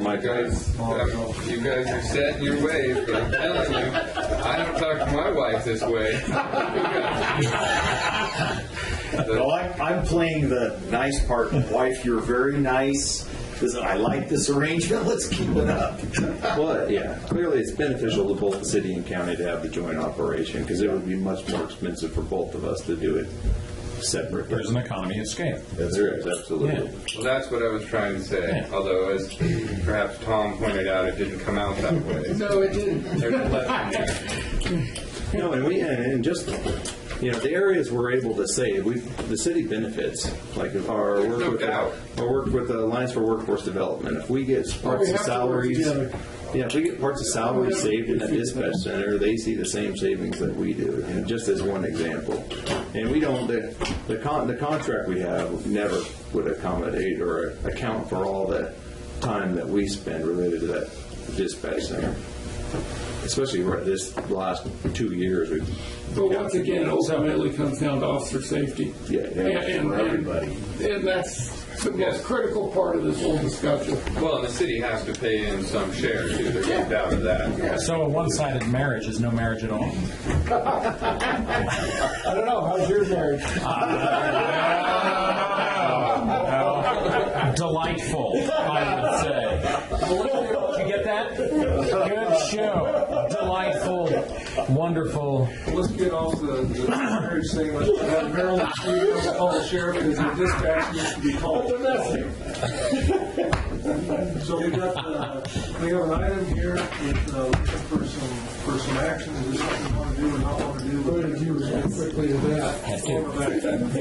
I'll make a motion that we approve the dispatch center with their transfer of funds for total 129,133.08. Like I said, I'll second that. Okay, so we have a motion by Gallagher, second by Peter. Any other discussion? Anybody from the public? Seeing none, all those in favor, signify by saying aye. Aye. Opposed? Motion carries. Thank you, gentlemen. Page 9, Richard. Two things. I'll try to be quick. We've spent a fair amount of time talking about Transportation Commission meeting, but there was one other item that I don't think we covered was the issue of the Skyline Extension project, which the Commission voted to request a STIP amendment or amendment to the STIP program to delay that a year for a variety of reasons, but the main reason being that the design of that project was necessarily changed because of some FEMA guidelines that changed, raising the bridge out there and all the associated changes that requires. It increases the project estimated cost quite a bit, close to a total of $7 million. The commission stopped short of, I guess, prioritizing or picking where that money might come from if other funding does not become available through this new cycle that's coming up. The only reason I think that's important to the county specifically, as opposed to the commission at large, is that the county has essentially bankrolled that project. And so anyway, it's the county's money that's at risk if for some reason that project fails. I just want to point that out to the board. I'd like to speak to that too for a second. Now that Tom's got me all riled up, that one up. Sorry. However, and I believe in that discussion we discussed how about $800,000 of that was directly tied to the county, and about $200,000 of that was tied to the city in terms of. And I do believe in the spirit of the marriage that it would be appropriate to ask that the city be on the hook for that. I don't, and I doubt that they're going to say yes to that, to be honest with you. But I do think that's a point where the marriage is a two-way street, the county and the city two-way street. So anyway, I'll let you on that. Yeah, the way it. I don't know. That's my fault. Again, county council. We're all injecting And perhaps we could agendize that issue for a board item, or I could work with Supervisor Teeter to formulate maybe a request to the city and bring it to the board. Yes. Okay. I think it's worth highlighting as a potential risk that's out there. Not a big deal, but and then I'm sorry, because there is a little bit more on that. That project is outside of what was going on at the commission. It came before time, however, and that's when I was trying to tell transportation, but it fits to all the staff, is that's one that we can look back on 20 years, and I'm sure we can pick out moments where we're like, why wasn't somebody on the ball on this thing? Because that program, that thing is an ongoing disaster. Maybe that's too strong a word. No, I don't think so, because it's unique. For 20 years. Yeah. 20 years. So the only thing we can look at are the processes that we've had control over in the last couple of years, and then what we do going forward, even more importantly, because that one's a mess. So anyway. Agreed. But project delivery has been challenged and we can get into all the reasons. There's plenty of them. But I heard very clearly this morning the concerns about economic development, and I think that's probably a topic that's worthy of discussion of more depth. Sure. Frankly, these things are in cycles. It's by design, I think, that the county has pulled back from being actively involved in a lot of economic development projects. Mainly because we've been burned on everyone we've ever. I don't know. I was even talking about projects. Yeah, I think it's just advertising. And so the strategy that's been employed, and I know some of you weren't here when that all occurred, has been to pull back from the loan and grant programs. Okay, good. Yeah. Well, good. I wanted some clarity on that. We don't want that. And the direction has been to support organizations like the Chamber of Commerce or the SEDS program that are out there doing those sorts of things. And if we want to allocate more resources towards doing that, then we should agendize it and discuss it. But that helps me narrow the focus. Well, I think all of us should look at our districts and figure out, hey, maybe we can do something here. It needs some thought put into it. No, I was never going anywhere on a. It was no, I don't want to be a project at all. It was more of our website. You look at our website. It's like, well, come here, but don't stay here. If you want to come here and start a business, there's nowhere to turn. Like if you're interested in doing a project in Lassen County, say you're driving through some, boy, we like Susanville or Lassen County. Our website has no tools on it for those people to progress, make any progress in there. Okay.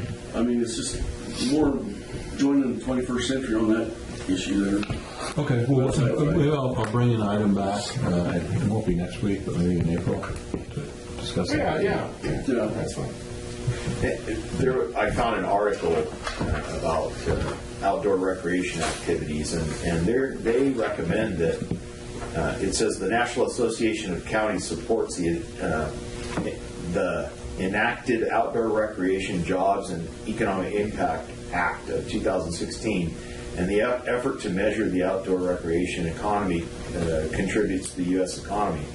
And the National NACO recommends that federal land management agencies, including the U.S. Forest Service, U.S. Bureau of Land Management, and National Park Service, work with the U.S. Bureau of Economic Analysis to record the economic impacts of outdoor recreation on public lands. And they recommend that counties make those kind of policies that we promote that recreational activity and what we have going on in our counties, because it makes a huge economic impact in a lot of areas. So, I mean, that's kind of where I was. Maybe I'll get that from you. It's just like Bob's motorcycle race down at Turtle Mountain. Right. I mean, why don't we get a hold of that and advertise it? You know, I wouldn't. It's not my race. It's the Lassen Motorcycle Club. April 7 and 8 will be having its annual hare scrambles at And I'm a Osage. business owner down there. I wouldn't have known anything about it if you hadn't said something until they started coming through. And A lot of folks come in and out of town. And I suppose the discussion may lead to, do we want to be the one actively doing that, or do we want to support a club or a chamber or somebody else to do that We activity? need to figure it out, but we need to be more active than what we are right now. And maybe with, the way the digital era is going, maybe we need to get into Facebook too and have somebody running a Facebook page, because my gosh. Fishing in Eagle Lake? When we had, that's a good example too, when we had the floods here, I can guarantee you that tons of people were watching. I had a video that I put up on my board page that I run that had 16,000 views. It was crazy how many people. I put up a little video of the fish going up Pine Creek. I got 13,000 views. So, those are the kind of things that we need to do more of. This year is the 50th anniversary of the Lassen Motorcycle Club's annual hare scrambles. There you go. 50th. There they are. There's 50th consecutive one-year anniversary. There's our conduit, right? In fact, let me send that to you. Well, you had to dredge that. Then we had 50th. We have an item for just for information on the Still Ranches. Right, this is the annual report on the groundwater monitoring, is that they're an exporter of water from the county, so there's a requirement that they're annually monitored. I thought we were going to go to like a semi-annual or a biannual or something. It's a 3-year permit, and I think the resolution contemplated We did talk about There's a multiple-year permit with annual monitoring. I think the ordinance may require an annual report. It was somewhere in there, and I remember the discussion there for that. It was not sitting. Right, I remember here last year. Information only. I guess we're adjourned then of the Thanks. LassenNews.com. Okay, we stand adjourned until Eric didn't have anything today? No? He was just here admiring. See how marriage works. All right, I'll find a new one. Yeah, I'm going to hear about that one later. I need to see supervisor signature and one with Aaron's, so I need 2 supervisors to stay behind for a minute. Okay, great. Yeah. Okay, that's fine. Do you want to do that with this? Oh, do you want this? Bring it back? Okay. That's all right. Yeah, no, that's fine. Yeah, there are issues. Yeah, this is fine too. All right, I thanks, get Richard. it, but I thought that was already decided. Now all of a sudden, I didn't read it. There you are. I think we are. So that's my district supporting Susanville, right? Because it's a whole, and I'm sorry if I came off differently. I'm just remembering. Thank you. Yeah, sounds good. Have fun this afternoon. I'll look forward to hearing more about this. I think it's going to go the way we thought. That's good. I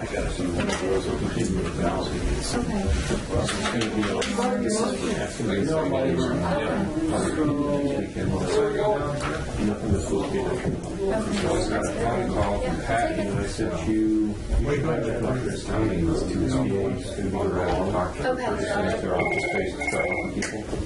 Have it come from an email, which is by property. Okay. So there's a press release and I said everything on it.